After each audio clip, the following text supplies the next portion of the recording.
Hello everyone, bonsoir à tous. Merci à vous. Nous vous avons promis en début de cette journée, au cours de cet après-midi, que nous reviendrons ce soir sur cette même chaîne pour discuter avec vous des répercussions au mieux de la préélection présidentielle au Cameroun, élection présidentielle du 12 octobre dernier qui a vu la victoire de Paul Biya d'après le Conseil constitutionnel. Paul Biya qui était en liste avait bien sûr 11 autres candidats et il faut dire qu'en plus autour de Paul Biya, il y a déjà eu des messages de félicitations notamment adressés par Cabral Libi, le président national du PCRN. Des messages aussi, ceux de Joshua aussi et de Tomaino Damjoya, qui demandent au président de la République surtout de faire régner un climat de paix et d'avoir conscience que des populations continuent de réclamer la victoire sortie des urnes. À noter également des casses qui ont lieu à travers le pays, notamment dans les villes de Douala, les villes de Yaoundé, les populations qui s'affrontent avec les forces de police dans un corps à corps alors qu'on est passé dans les coudes à coude, des morts déjà enregistrés depuis hier, alors qu'une première manifestation, cette fois-là pacifique, avait été appelée par Issa Chiroma Bakary. Mais à la lecture des résultats ce jour par le Conseil constitutionnel, c'est une vague de protestation qui a secoué le pays. Douala, Yaoundé, Bafoussam, Bertois et beaucoup de villes d'ailleurs sont rentrées dans la danse, continuant de scander le nom de Issa Chiroma Bakary, qui quant à lui continue d'être maintenu du côté de Garoua à son domicile avec toujours ses gardes autour de lui. Bienvenue donc, merci à vous de prendre part à cette conversation qui va faire le tour de cette élection présidentielle. On avait annoncé sur le chemin d'Etoudi. Nous y sommes, mais c'est avec beaucoup de fracas, un chemin assez sinueux et assez tortueux. Nous allons en discuter ce soir avec les invités que nous avons déjà et qui vont nous rejoindre dans un tout petit instant. Le temps juste de vous demander, s'il vous plaît, de continuer à vous abonner à toutes les chaînes, n'importe laquelle, qu'importe d'où vous nous suivez en ce moment, que ce soit sur Facebook, sur YouTube. Vous pouvez toujours continuer à vous abonner sur la chaîne YouTube de Mimimo.info, CNA, Cameroun News Agency ou encore Beyond African Post de Bernard Galim ou encore Analyse avec Sandrine Yamga. Tout le monde est là justement pour continuer de parler de l'actualité qui est tout autour de nous. On va donc avoir cette discussion autour de l'actualité qui est bien sûr la proclamation des résultats de l'élection présidentielle, proclamation assez difficile. Nous aurons Rebecca Enonchon qui va nous rejoindre ce soir. Nous aurons également Jean-Claude Mbédé. Mais pour le moment, nous sommes avec Mr. Chapman qui est de l'African Ancestry et bien sûr Maître Michel Doki avec qui nous allons discuter de tout ceci. Hey, hello Jason Bryan. Hey, how you doing today? I'm doing good, and you? I'm doing outstanding. I'm actually doing pretty well. Okay, perfect. So, thank you for joining us this evening. I know, and I know that you have been listening for everything going on in Cameroon. What are your first impressions? To be open and honest with you, my first impressions is I'm a very spiritual person. So I believe that nothing happens without the say of the Most High, without the spirits and ancestors being driving us. I don't necessarily know. There's a lot of things that have happened over the past few weeks since the election that have been very questionable. And I see the pain and the disheartening of a lot of the people throughout social media. I see that there's a lot of uncertainty, and there's a lot of passion for what they believe was a changing point and a turning point. But what I would tell people is to follow their passion, follow their heart, follow their belief. Your spirit doesn't lie to you. So whatever you're feeling right now, express it in a way that can be heard and that can be seen and that can be felt. I've been watching because I took the ancestry and I found out I'm Cameroonian and I'm Iwandu. I'm of the Betty people, and it is my belief that we're supposed to come home. Um, this has been argued multiple times through the current administration, and it's never moved forward. So it was disheartening for me because I'm one of the people that are hoping for something new, Mhm. uh, for something to actually change, not so much particularly about the person, but about the message that they deliver, and about bringing the Afro descendants back home where they rightfully belong. And in this moment, in this time, it doesn't seem like the current administration, the current Yeah. president, has showed any interest in that. So it was disheartening for me, the election results, but it was more hurtful to see how much pain others were in, Mhm. other Cameroonians. I seen it, and it just seemed like a lot of them felt like their voices aren't being heard. Yeah, I see. So I just want to notice to our viewers that you are in America and US, and then you grew up there, but you are a Cameroonian. But I have just a quick question for you. So do you feel at some point safe to return in Cameroon? You know that the situation has not been like, peaceful there since a lot of years now. So at some point, do you ever think, even just 1 or 2 seconds, that I really want to go back or return there? I do want to go back to Cameroon. I don't think safety safety is one of those things where you can't really judge safety by the moment. You have to. So I've never lived in Cameroon. I took my ancestry. I found out I belonged to the Cameroonian people. I found out I was Iwandu. I then started to reach out and started to get to know the leadership, some of the chiefs, and I keep hearing things about the safety and this, but I live in America. I've Mhm. seen bad places. I've seen times of turmoil. I've seen many things I've been overseas. I was in the military for 20 years. I've been around places where I've seen governments rise and I've seen them fall. Um, it For me, coming home to Cameroon, it's not a it's not a question, because that's where I belong. That's where my children belong. That's where my family belongs. So it's a calling, and it's a calling for a lot of us that are hearing that call. So I don't think we're worried about the safety so much, because just like any other situation, this too shall pass. Yeah. Okay. But I know you are in the US, and then you know how the electoral process is going there.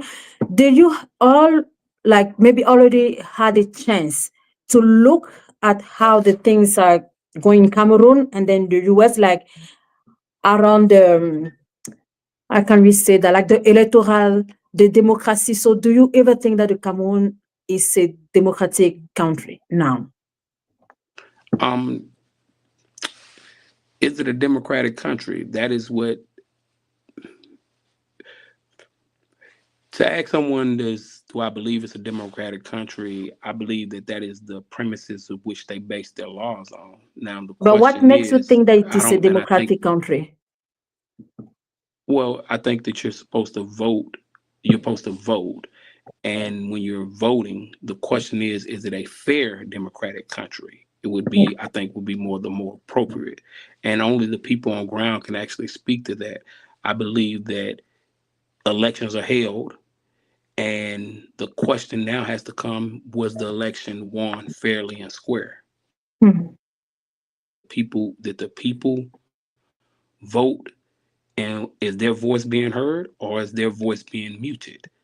Um, if From listening to people on ground or people that I've seen, it seems that a lot of people feel that their voices isn't being heard.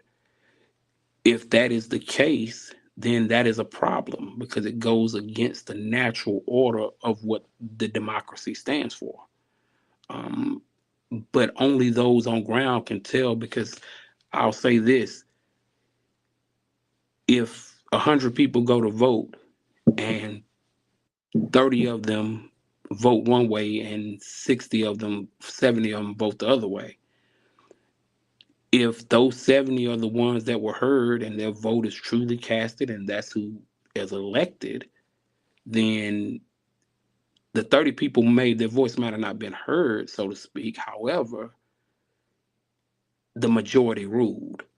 The question is, and from what I'm seeing, and this is not my personal opinion, and I want to make sure I preface this, but what I'm hearing and what you're seeing on ground is people feeling like it wasn't fair. It's being shown in a light that seems that others felt that the other candidate won. Um, that's what's being that's what the resounding cries are. But that's not necessarily what's truth or lie. Someone would have to show the facts. You can easily say that one person won or the other person, but you're going to need facts. You're going to need to know what was the counts, what was the counts on ground. I seen that the opposition leader actually announced that he won.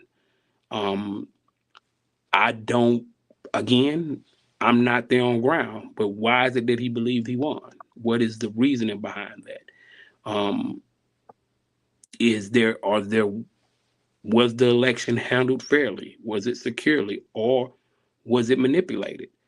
Only the people on the ground are going to be able to truly speak to that. I believe that the voices need to be heard. I believe that they need to be addressed and the concerns should be addressed.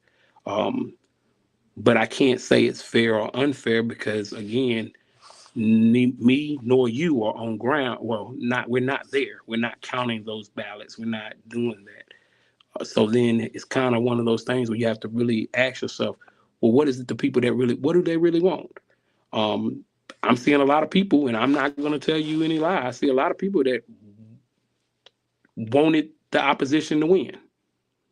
But I've also seen quite a few people who are believers in President Biya. So the question has to be, truthfully, what did the majority say? And what are these regions saying? Are they coming out of these regions in a whole coming out and saying that they voted one way and that they wasn't heard? Or is it the opposite way around? And again, I'm in the US, so I cannot tell you. What I will say is that once the opposition leader, once he announced victory, I believe that my truth was that that was premature because that's not how you conduct business. Yeah. Because now there's a question. Now we have a question mark. And it's not for me or anyone to say who actually won the election. They have a process, they have protocols. And if the people don't believe that these processes are being followed and they're being merited, then the people have to speak out. Not Absolutely. Yeah. not Absolutely. angrily, not hurtfully, but they need to speak out. They need to unify and speak out openly and honestly. Um, I believe the president needs to hear the people and hear their concerns. We have to really come together and unify. The ultimate goal of the world is to keep us separated, to keep our minds, Absolutely. our bodies, our spirits separated. Yes. So the So, question now is to know if President Pobia can hear the voices of the people. So we ask that question to Barista Michel Doki, Maître Michel Doki. Merci de nous rejoindre ce soir. Bonsoir à vous.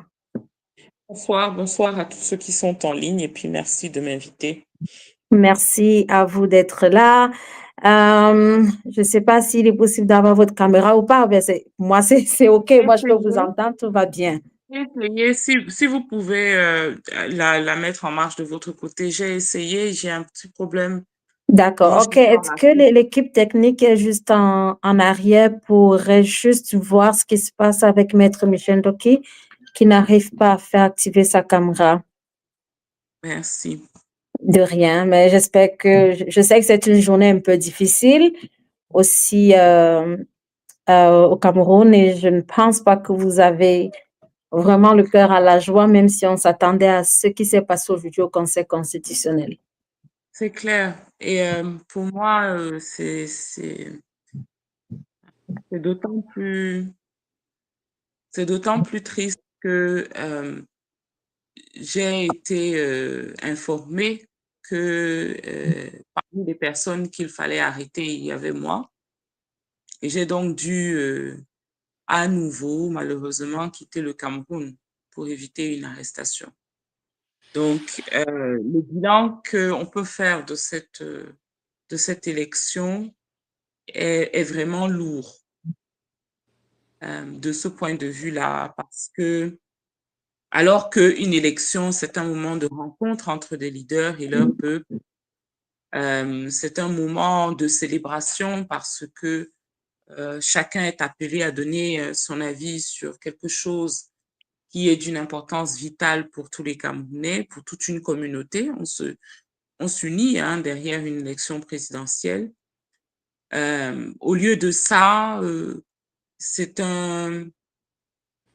une avalanche d'actes de violence. Ce sont des morts en série, ce sont des personnes qui doivent fuir pour se mettre à l'abri.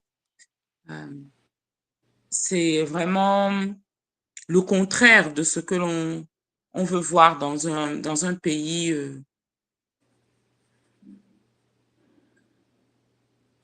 je ne veux pas dire dans un pays démocratique, je cherche un terme plus civilisé, dans un pays civilisé. C'est le contraire de ce que l'on veut voir. Je trouve vraiment très triste qu'il y ait des personnes parmi nos gouvernants qui pensent que ce qu'on est en train de vivre là, il y a quelque chose qui vaut, qui le justifie. Yeah. OK. On va juste, on signale simplement qu'on n'arrive pas à faire activer votre caméra de loin. Est-ce qu'on pourrait, OK, probablement vous avez un problème de connexion d'après ce que l'équipe Possible que technique la me fait connexion ne savoir. soit pas assez, tout à fait. Absolument. Possible que la connexion ne soit pas d'une qualité suffisante pour me permettre de mettre ma D'être en caméra en caméra.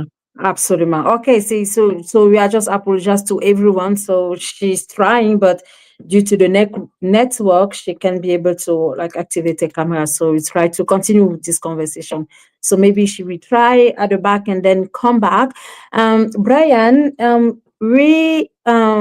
hear Barrister Michelle Doki. She was perfectly involved in the last presidential election. It was in 2018, but the things didn't go well. But she had to travel out from the country. So a few minutes ago, we were talking about our politicians to be able to hear the voices of the people. So do you ever think that if she had an opinion that was being heard by someone, she will have to go out of the country? Because she's a politician too. No, I think that when I say hear the people, hear the voices of the people, it shouldn't be met with any negativity. The only way we're gonna thrive, and I'm gonna say this truthfully. I'm not no longer talking about survival. I want to talk about thriving as a community. Is to hear each other and to use each other to sharpen each other. So you being a politician should not result in you having to leave or run or flee for your safety, right? Yeah. Because you represent the will of people, right? We have lived under authorities for so long that we've forgotten that we represent the people. And I cannot be upset as a leader. I cannot be upset that if someone represents members of my community, because I need to hear them. I need to be able to touch them and understand what their plights are and what their things that are going on in their hearts and in their spirits, so that I may, as a leader, be able to help and guide them. So I don't think no politician, I don't care where you're at, whether you're in Cameroun, whether you're in Benin, whether you're in the United States, everyone is representing a group of their elected people. And as the key leader, as the head of state, the goal and the strength is in those people. So I cannot run off a politician because they don't say the things that I want them to say. I have to embrace them as my brother and as my sister. I have to give them that energy and that microphone so that they can hold me accountable to be a better leader, so that they can push the agenda for their constituents, their people. So it is my prayer that we find a way to unify, not just in Cameroon, but in Africa as a whole, in Akabulam as a whole. So I don't think, yeah, I absolutely don't agree that you should have to leave the country because you choose to represent your Absolutely. community, your people. Mhm. Let's go back to Barrister Michel Ndoki, who is here. So, Barrister Michel, I'm going to ask this question to you. We knew that the Constitutional Council, we say that Pobia won the election. So, Yeah. why are we so surprised finally? I'm not sure we are surprised. I think we are in shock because we realize that those people whom we consider with respect and some form of esteem, at least for the function, the institution that they embody. It saddens us to see that they really, really, really don't care about us. We see those people as our fathers and our mothers. We see them as part of us. And to realize that with everything that has been going on, all the protests, all the proofs that have been shared on so many platforms, all the audio that have been circulating during these days, they will still not care. And in a way, tell us that they don't care. I think it's hurtful. Yeah. And that is the reason why, even though we were expecting that, there's a difference between expecting and hoping. We were expecting that, we were hoping for something different. Because we consider that, they are supposed to be Cameroonians, Mhm. and privileged Cameroonians, not just the average Cameroonians. They live on privileges. And they did not achieve that status by building a business. It was by relying on what we produce in terms of cash, in terms of tax. That's how they get their privileges. So we were hoping that at some point somebody will say, no, we can't continue that like that. It has happened elsewhere. We've seen that in Kenya. We've seen that in some other countries where, despite the difficulties, the judges say, no, we can't endorse this. You're going to have to look at what, and it happens even in Cameroon. Look at, I don't know if you've heard about what happened in Makari. Absolutely. That someone confirmed that it took 30 millions. So Yeah, for some fraud on 177 PVs. exactly. So what was the reaction of the judge in Logonishari? If it was to say, if those results have been tampered with, I am not signing a report for the division, including that, I won't endorse it. So it happens. So it exists.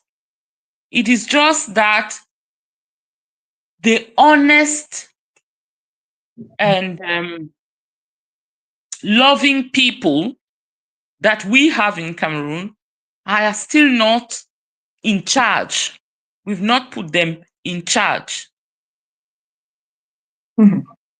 So, Michel, and that je is vais something that juste we need m'arrêter to- là-dessus. On parlait tout à l'heure des procès-verbaux de Macquarie, et vous le dites si bien, le Conseil constitutionnel aurait pu choisir de dire non, c'est à cause juste de cet incident-là, il ne nous est pas possible d'endosser ce qui s'est passé. Mais est-ce qu'on doit pour autant minimiser l'action des partis politiques qui étaient présents ce jour-là à la Commission nationale de recensement général des votes?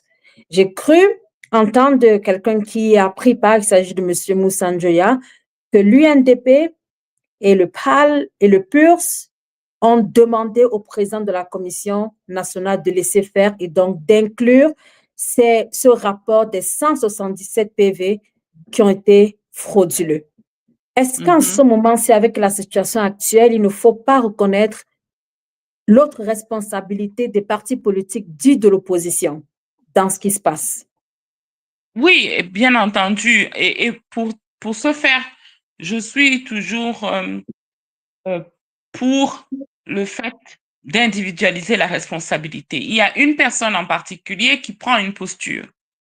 Parce que quand on cache ça derrière le halo de les partis politiques, ça donne l'impression qu'il y a une espèce de nébuleuse et que ça va rester immuable. Il y a des personnes précises qui, dans une situation précise, ont dit, OK, on fait avec ça. Elles ne disaient pas ça au nom de leur parti. Et je pense qu'il faut attirer l'attention sur, ce serait bien d'avoir les noms des personnes qui représentaient le parti pour dire monsieur tel ou madame tel. Ben, on peut le dire. Moi, je l'ai entendu et je fais confiance à M. Moussa Njoya qui a pris part à ces travaux. Il a nommément cité M. Pierre Flambon-Gayap qui représentait l'UNDP à ces travaux-là. Voilà. Donc, M. Gayap a pris position contre la vérité. Parce que en demandant d'accepter ces procès-verbaux, il demandait d'accepter le faux, puisque les procès-verbaux qui leur ont été apportés étaient des procès-verbaux falsifiés. Absolument. Bien. On va y revenir dans un instant. Le temps pour moi d'introduire M. Jean-Claude Bédé, qui est journaliste, mais également activiste. Bonsoir, Jean-Claude. C'est vraiment un plaisir de t'avoir avec nous ce soir. Bonsoir.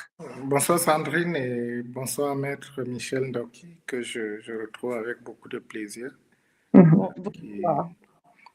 Et que je remercie d'ailleurs parce que le travail qu'elle a effectué relevait purement de la science pendant cette élection et surtout d'être parvenu à produire un travail aussi documenté avec les statistiques qu'elle a pu fournir qui ont permis à nos différentes associations au niveau de l'étranger de pouvoir prendre les postures qui ont été les nôtres. Donc vraiment, je commence en lui présentant toute notre gratitude parce que on sait ça n'a pas été facile, surtout quand on risque même son intégrité physique dans notre pays qui aujourd'hui malheureusement est devenu ce qu'il est en Far West.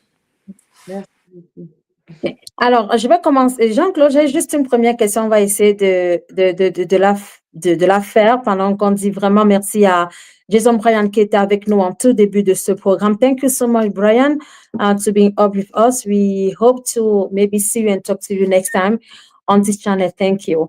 So, Jean-Claude Bédé, so how do you assess the situation now in Cameroon?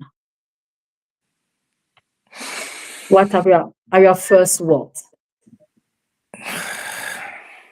You know, first of all, once again, thanks for having me, and good evening to all your followers and listeners. You know, there is no surprise, of course, and because we had, I think we had the opportunity to access to access those results. The result we can say a few days ago. So there is no surprise. We were not expecting that Constitutional Council to say Mr. Chiroma won the elections. So no, we were not expecting that. But what I can say is, there are some things that we got today, and I will proceed maybe to explain it better. Ce qui se passe, c'est que jusqu'à présent, il n'y a pas eu de félicitations de la part de la communauté internationale. Et dans cette salle-là, il n'y avait pas la communauté internationale. Et je le savais déjà, mais on ne pouvait pas le dire parce que au nom des conventions et des relations entre États, cela aurait certainement permis aux gens d'exercer des pressions sur les diplomates qui sont à Yaoundé, qui pouvaient craindre pour leur intégrité physique parce que nous sommes déjà dans un pays qui n'est plus un État et qui est, je suis malheureusement obligé de le constater, qui est déjà qui est dirigé par des voyous. La loi n'existe plus et elle ne vaut que pour le bas peuple, c'est-à-dire ceux qui sont là en haut, ils estiment qu'ils n'ont plus de droit. Donc la première chose, c'est que et effectivement, nous étions contents de constater que le silence, parce que la diplomatie, elle parle et quand elle s'exprime, elle n'a pas besoin de microphone et de mégaphone et de haut-parleurs. Le silence de la communauté diplomatique accréditée au Cameroun parle plus que tout. Et jusqu'à l'heure où on se parle, il n'y a pas eu un seul télégramme officiel émanant de quelque chancellerie ou de quelques pays étrangers pour féliciter ceux qui disent avoir remporté les élections. La deuxième chose que je peux vous dire, c'est que j'ai eu le privilège ce matin d'assister, même en vidéo appel, à ce qui se passait autour de la résidence du président Issa Chiroma, parce que ce qui s'est passé ce matin est inacceptable dans un état de droit. C'est complètement, absolument inacceptable. C'est-à-dire des tirs à l'arme lourde. Des tirs à l'arme lourde, c'est inacceptable. C'est la seule chose que je puisse dire pour le moment. Et l'autre chose pour finir, dans ce premier jet, c'est que je peux vous garantir que ce n'est pas fini. Il n'y a qu'à voir la situation aujourd'hui. Je peux vous dire que le pays est à feu et à sang en ce moment.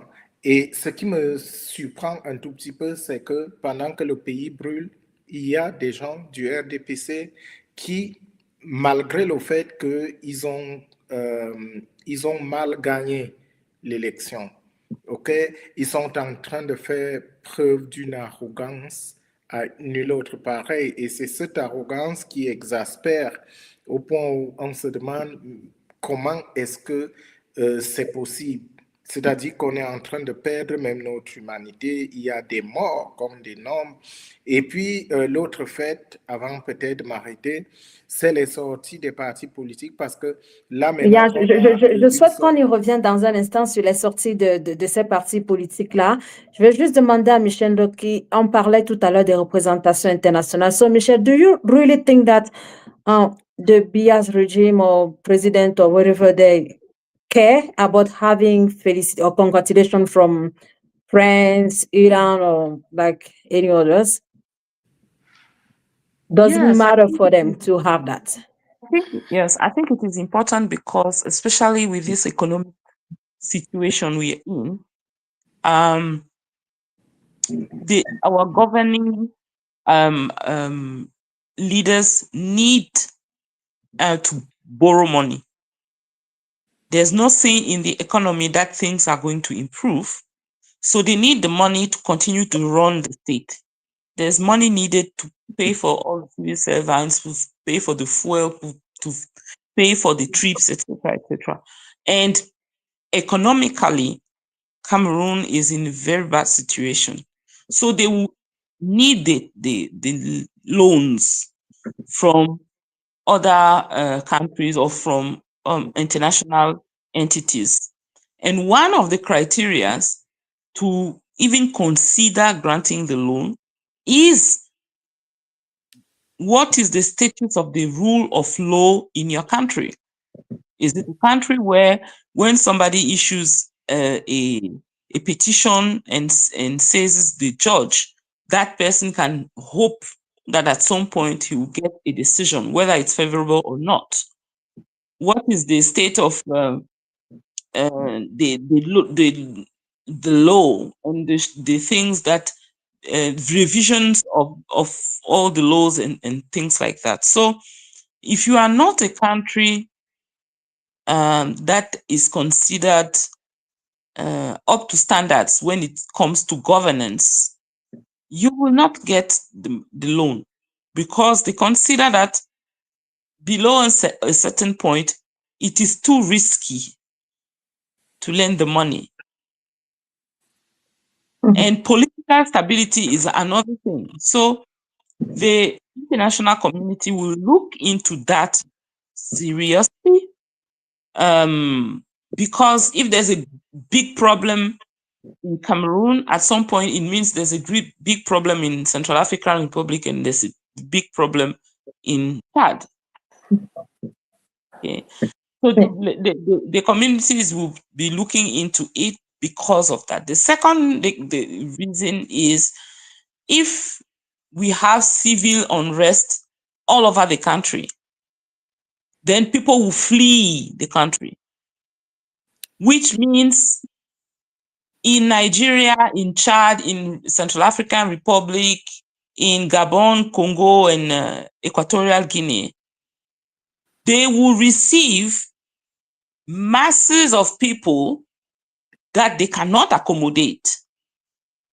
You have like that 10,000, 30,000, 50,000 people all of a sudden in your territory, in the outskirts of a village there.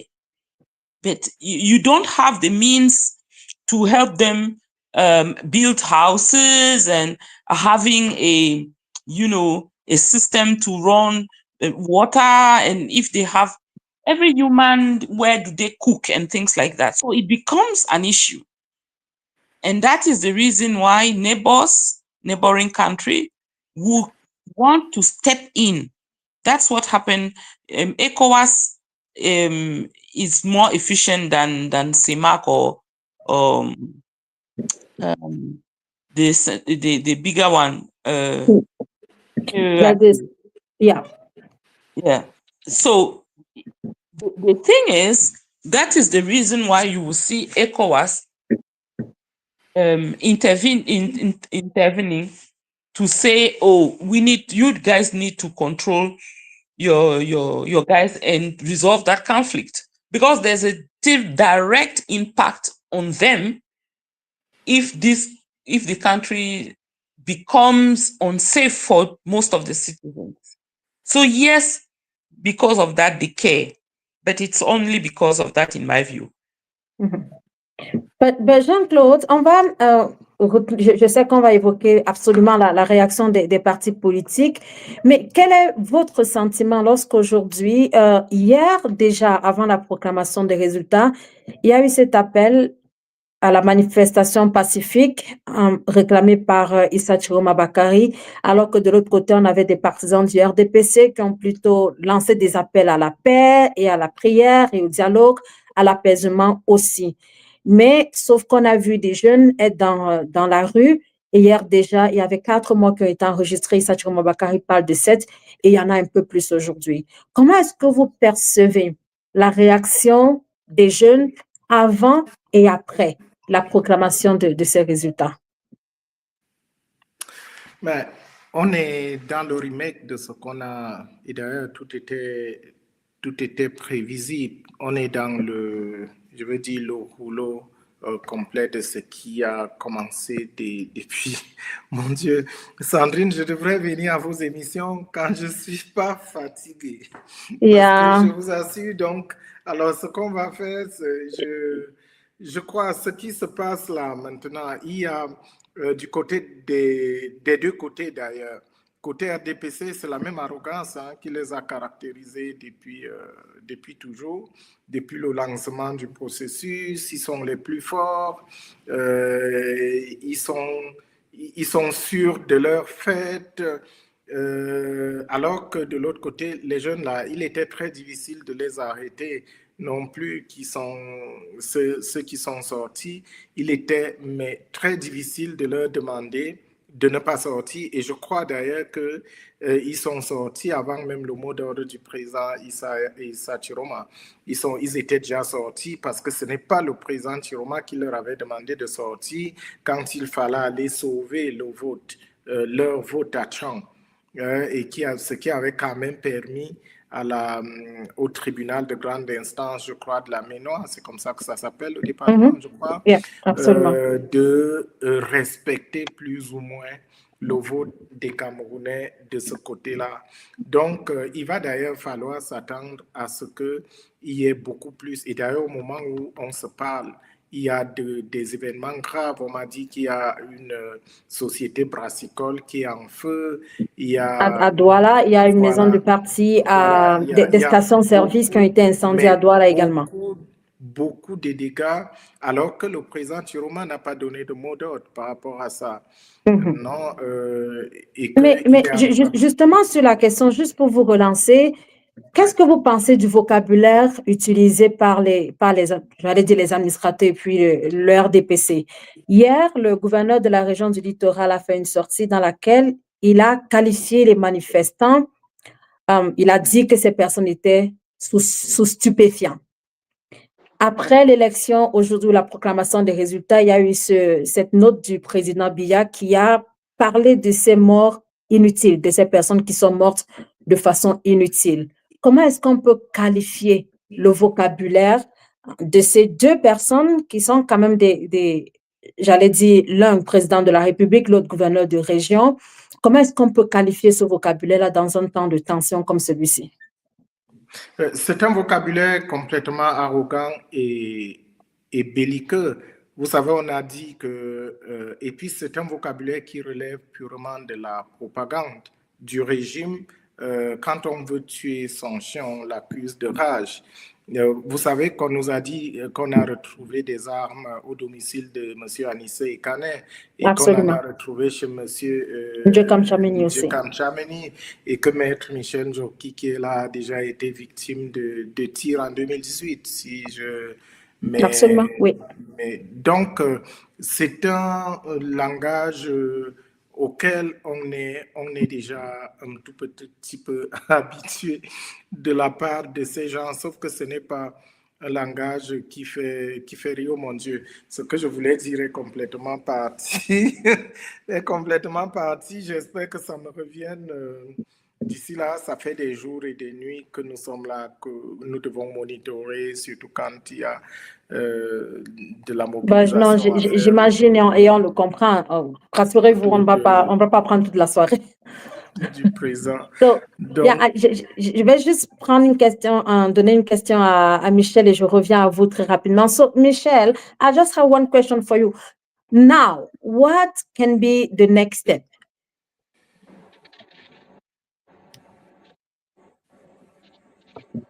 Allô, Michel? Elle n'est pas là. Alors, ce que moi je voulais dire, par exemple, c'est que par rapport au langage, là, avant de venir à cette émission, j'étais en train de parler avec un colonel de l'armée camerounaise pour lui demander pourquoi est-ce qu'on pouvait tirer sur les manifestants.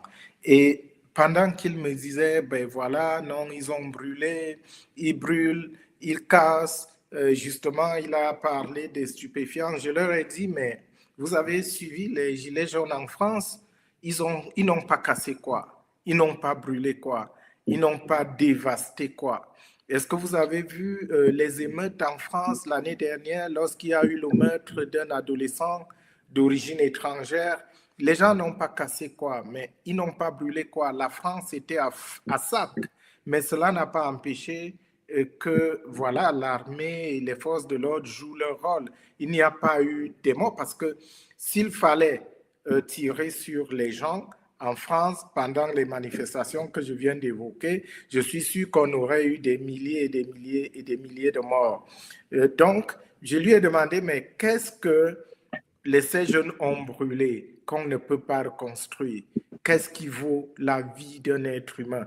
Surtout vous qui parlez de paix, quel est le signe que vous présentez? Qu'est-ce que vous faites pour qu'on voit que vous êtes demandeur de paix? Parce que ces jeunes qui sont en train de manifester, ils vous reprochent d'avoir volé le vote. Enfin, ils reprochent au régime en place d'avoir détourné leur vote, et vous ne savez pas la douleur que l'on peut causer à un jeune, à un citoyen qui pense qu'il s'est levé pour aller voter et vous êtes en train de lui dire que son vote est inutile.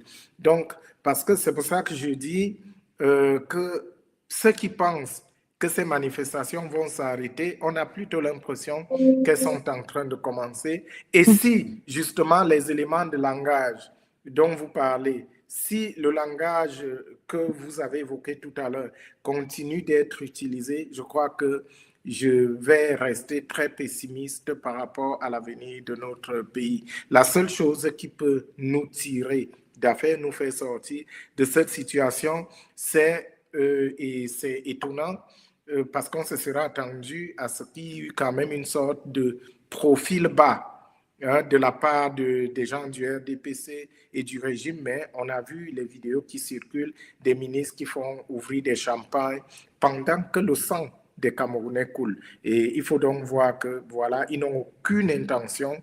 Qu'est-ce qu'ils font? Ils font le maintien de leurs privilèges. Ils se disent que, voilà, ils ont cette autre année. Bah, c'est le pire, enfin, c'est tout ce qu'on leur souhaite.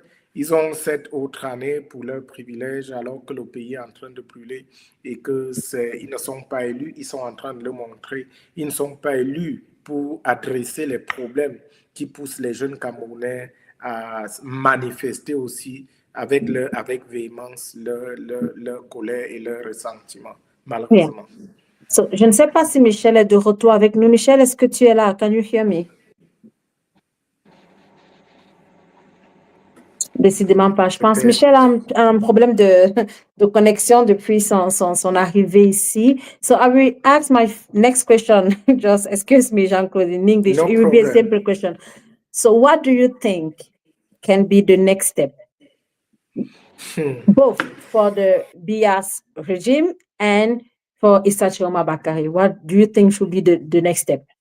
No one can tell you exactly what's going to happen tomorrow or in the coming days. No one is able to tell it. But as we see, if we looking, at what is happening now and how things are being managed by those people of the regime, because all the solutions, as we can say, is in the hands of those who were declared winners of the elections.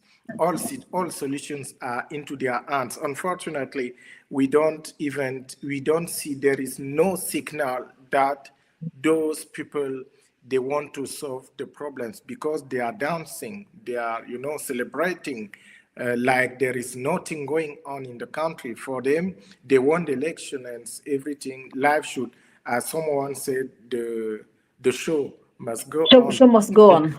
Yeah. So unfortunately, this is how, and acting like that, I don't think it's going to solve or resolve any type of questions till now. And then I'm afraid that this situation has not even begun. And I think because till now people are demonstrating around the countries in many cities in the countries. There are many cities under fire, and they don't stop shooting. So showing that putting fire on the vehicle is less important, or the life of the citizens is less important than the vehicle that is being fired. And that is why I'm a bit scared about the humanity of those people who are sending people. But I'm also asking myself because, in the last days, we were saying that the army was neutral on this situation. But I'm surprised that since this morning, since the results were proclaimed, and then the army they have lost, this is my opinion, they have lost their neutrality, and now they are, when you see all the war material around the country, they are using it against the citizens who have nothing else than their hands. their voice, their feet to work, their mouth to sing, to shout, you know. Even if they destroy one thing, one house, one building, no building is up, is or you know is more than the life of those people we are crying now.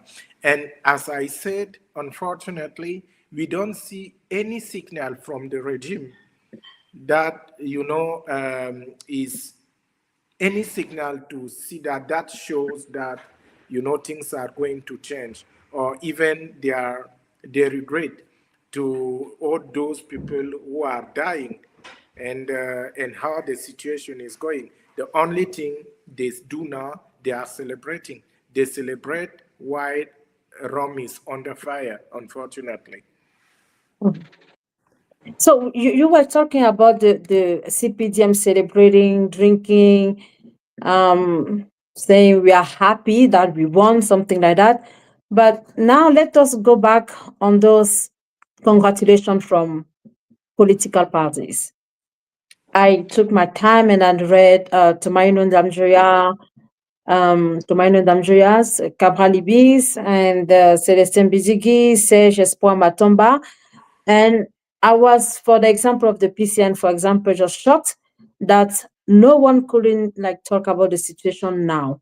So according to you, what could be the role of the political parties today?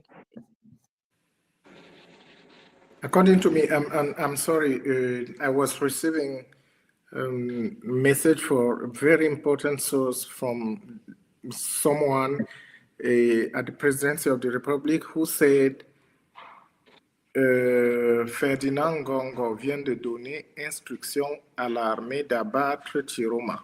Il dit que c'est une instruction de Paul Biya. This is what I'm receiving at this time. So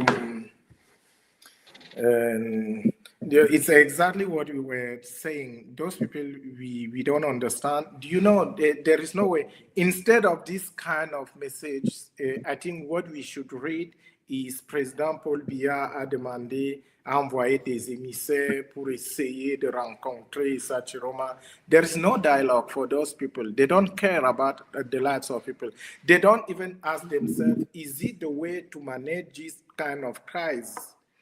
They don't ask themselves if what they are doing, the way they are acting, is going to solve the problem, or is it going to make it more than Worst. it? Yeah. So this is what we are saying. Quand vous les voyez, est-ce que ces gens, vous pensez qu'ils veulent régler un problème? Qu'est-ce qu'ils veulent régler? Mais il y avait des hommes d'État dans ce pays. Est-ce que, c'est-à-dire, on parle de tuer comme ça, c'est-à-dire non que leur vocabulaire c'est de tuer. Alors, qui va sonner, qui va faire la paix? Qui va militer pour la paix? Qui va prôner la paix? À quoi ça sert de prôner la paix avec les armes? Est-ce que la paix veut dire que non, les autres, ils doivent dire Amen, ils ne manifestent plus, ils ne revendiquent plus leurs droits? On parle d'une élection. On sort d'une élection pour laquelle le peuple camerounais s'est mobilisé pour la première fois. Depuis que nous sommes tous nés dans ce pays, c'est la première fois. En 2018, on a eu le malheur de la diabolisation d'une partie des Camerounais.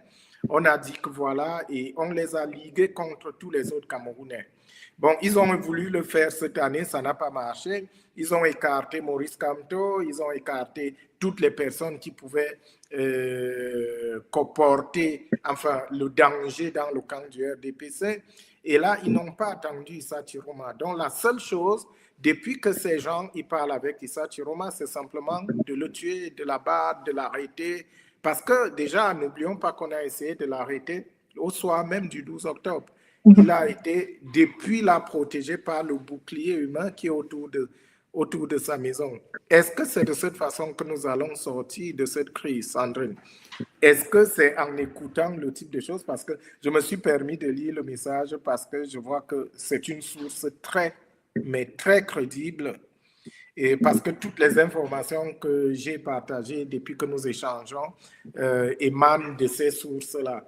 Et donc, ce que je viens d'entendre est absolument affreux, and I'm scared about the future of our common country. I'm really scared. Donc, comment est-ce que ça peut se passer? On a déjà aperçu tous ces tirs juste à proximité du domicile de Issa Chiroma Bakari ce jour, ceux qui le gardent, qui parlaient des snipers et tout. Ben, quelle pourrait être cette étape? Je me demande En juste fait, comment est-ce que cela oui, parce pourrait se que, faire. alors, j'ai l'impression, même, je ne sais pas, bon, et puis quand je regarde, parce qu'il faut analyser, même sur la base, le profil psychologique, le profil professionnel des personnes sur qui repose actuellement le pouvoir d'État. Au Cameroun, il n'y a plus d'hommes d'État là-bas. Parce qu'il n'y a pas, on dirait, pourtant on a souvent dit, on vantait ici les mérites de notre armée qui est faite d'intellectuels, ainsi de suite. Mais là, on a l'impression que les gens sont en train de commettre une erreur de stratégie. Parce que tel que c'est en train de se passer, Issa Chiroma est originaire du Grand Nord Cameroun. Il est chez lui, dans sa ville natale. Il est à Garoua. À Garoua, c'est-à-dire le nord du Cameroun, c'est une région où la jeunesse est paupérisée, abandonnée à elle-même et à cheval entre la débrouillardise et Boko Haram. Et cette jeunesse-là a semblé trouver un peu d'espoir en allant au vote. Et cette jeunesse-là pense qu'on lui a volé son vote. Ce qui pourrait se passer est très grave pour le Cameroun. Parce qu'on court le risque de la partition du Cameroun. Parce qu'on peut se lever demain avec des gens de Boko Haram, on peut se lever demain, oh my God, on peut se lever demain avec la partition du Cameroun qui est coupée en deux, parce que dans cette région-là, et c'est pour ça que je dis les gens qui sont à la présidence de la République aujourd'hui, ils sont en train de commettre des erreurs de stratégie incroyables. Il n'y a donc plus d'hommes d'État au Cameroun parmi ceux qui nous dirigent, pour voir s'ils ont perdu l'humanisme, qu'il peut leur permettre de dire que ce sont nos enfants, même s'ils ont cassé des immeubles, on peut reconstruire des immeubles, mais on ne peut pas restituer la vie d'un être humain. S'ils n'ont plus cette petite sensibilité qui peut nous revenir à nous tous, êtres humains, qu'ils aient au moins ce qu'on appelle l'esprit d'un homme d'État. On ne va pas à la présidence de la République. La présidence de la République, ce n'est pas une mairie, ce n'est pas une commune. On ne va pas là-bas si on ne peut pas gérer les situations comme celles que nous traversons en ce moment. C'est pour ça qu'on est un homme d'État, parce qu'on peut gérer les crises. Un homme d'État n'envenime pas les crises. Un homme d'État essaie de trouver des solutions à une crise. Est-ce qu'on trouve des solutions à une crise en donnant ordre d'aller abattre M. Issa Chiroma? Est-ce qu'on trouve des solutions à une crise en omettant, en oubliant complètement que nous sommes en train de mettre? Il suffit de rien. Vous avez vu la situation géographique du Grand Nord Cameroun par rapport aux rebelles soudanais, par rapport aux rebelles tchadiens, par rapport aux rebelles qui pourraient arriver du Niger, par rapport à Boko Haram. Est-ce que ces gens, ils se sont un tout petit peu rendus compte de ce qu'ils sont en train de s'aimer? Et j'ai peur, c'est pour ça que j'ai dit, tel que je vois la solution au problème, on devrait être, c'est peut-être la déformation du peu que j'ai appris dans l'appareil diplomatique depuis une douzaine d'années, la solution devrait venir de ceux qui détiennent les leviers du pouvoir. Ils ont mal gagné une élection. OK? Ils devraient être les mendiants de paix. On devrait être en train de parler des commissions de lobbying pour essayer de faire infléchir Issa Chiroma, qui ne va pas de reculer. Il ne peut pas reculer. Parce que là où il est, si Issa Chiroma et ça allait à cette élection par lui-même, il ne pouvait pas y aller parce qu'il ne pouvait pas gagner cette élection au départ tout seul. Il ne pouvait pas y aller tout seul. OK? C'est parce qu'il y a eu certaines postures que nous tous, nous sommes engouffrés, parce qu'il a fait un certain pacte avec le peuple camerounais. C'est le pacte de la transition. C'est ce pacte-là. Nous n'attendons pas de lui qu'il vienne construire les routes que le régime n'arrive pas à construire depuis 20 ans. Nous n'attendons pas de lui qu'il vienne changer quoi que ce soit. Nous attendons de lui qu'il vienne au moins nous faire nous asseoir, parce que la preuve, voilà la preuve que ces gens ne peuvent pas nous faire asseoir autour d'une table. Ils parlent seulement de tuer, d'arrêter, de tuer, d'arrêter. Et c'est pour ça que je suis très pessimiste par rapport aux jours qui arrivent. Or là, j'étais en train de dire au début de cet entretien que ce n'est pas fini. En fait, on ne peut même pas parler de fini parce que rien n'a commencé. D'après ce que j'ai comme information, rien n'a encore commencé. Voilà. Okay. I just want to say welcome to Rebecca Inoncho. Hi, Rebecca. Hi, thank you. Thank you for having me. Thank you. I hope you are. I know that is it won't be a happy day, but for some people are somewhere in Cameroon saying that they're celebrating something that I don't even know what is what is that one. So, but Rebecca, first question that I have for you. Jean-Claude was saying that we don't know what could save us at this point.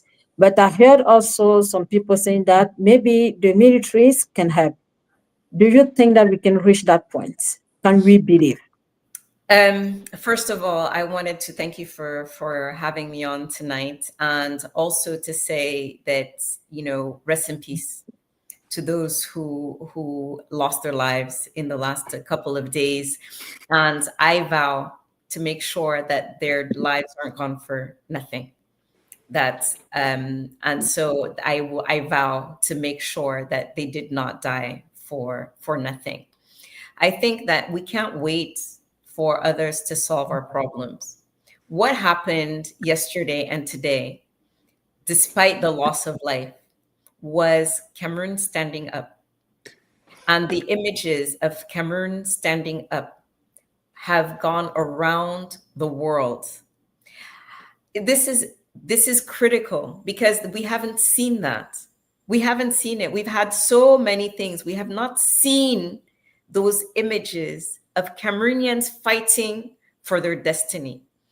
And symbolically, it's incredibly important. And I've said this since the beginning of this election. Cameroon will never be the same again because people have found their voice. They have found their voice. And it was Martin Luther King who said that riots are the language of those that are not heard, of the unheard. And so I think it's unfortunate that things are turning out as they are. But we must understand that when people have not been able to express themselves for over 40 years, for over 60 years, that all of a sudden they are able to, and you still don't hear them. They marched in joy. If you remember on Sunday, most of the marches started as marches of celebration, very peaceful marches of celebration, but you didn't hear their voice. They said, "We won." And the regime did not hear them. And so when you speak and you're not heard, you speak louder and you speak louder and louder. And that loudness is what translates into the burning of some buildings and some symbolic things. And so I think that rather than, there was somebody that said, and I quoted them, said that la population demande au gouvernement de garder le calme. It's why are we asking us to be calm? You have tortured us. This population has endured immense suffering. And if anybody needs to be calm, it's our government. And so sending army, and that military equipment against your population, against your own population, is you lost. And again, that is weakness. It's not strength. It's not strength. It's that people have spoken and you're refusing to listen. Jean-Claude was talking about how the presidency is thinking. This is the exact same playbook as the Anglophone crisis. People were speaking, and they were speaking very softly, very mild, peaceful protest. The lawyers in their lawyers' garb, very peaceful. Then we're staying home, ghost town, very peaceful. You didn't hear their voices, but they became louder and louder and louder. And I know that some of them are listening to this live today. And the message I have for them is that we have spoken loud and clear. It is now your turn to listen, to listen. There's all of this show of strength that you're trying to show that it's the emperor without clothes. So I think that so back to the military, I think that would not be a good plan for us. The military is very divided right now, and we've seen it. I think everybody has seen it. The military is divided, as the government. There are some officials who do not agree with what's happening, but the hardcore are in charge. And what we don't want is for a situation like what happened in Gabon, right? So it's a coup d'etat that's like they're just rearranging, right? So they're just moving. It's still the same people. So it's not a regime change. And so that is not the ideal situation. And again, we don't want more loss of life. We don't want more loss of life. Every life is valuable. Every single one of those children is our child. Those are our children. And we will not let their deaths go unpunished. So you sitting in the presidency, thinking that you're just going to send people to go kill your children because they're also your children. Know that we will not leave those deaths unpunished. You will be held accountable for every single life. Every single life. And let me tell you that we're not relenting. You know, I said the other day on this platform, we're in the middle of a revolution. We already started the revolution. You will go and we will hold you accountable. So there's still time for you to make peace with the people of your country. Who are you going to govern? Who are you governing? And will you govern with military equipment? Is that how you govern? So I just want them to know this is not the beginning. It's not the end. Nobody is stopping. And if you want peace, it starts with you. We came in peace. You told us, go vote. Oh, we spent billions and billions on elections. For you to tell us at the end that it was for nothing? For nothing? That our votes, our decision doesn't matter? It doesn't count? You actually had the audacity to go and take dead people in the Southwest and Northwest, displaced people in Northwest and Southwest, and use their names to go vote for the oppressor. Those crimes are crimes to humanity, and they will not go unpunished. They still have an opportunity to stop and start making peace with the Cameroonian people. And that peace starts with listening to the will of the people. And the will of the people was loud and clear. We started talking during the election. We told you what we wanted. After the election, we told you what we wanted. Today, we're telling you what we wanted. You're not listening. The peace will not be imposed.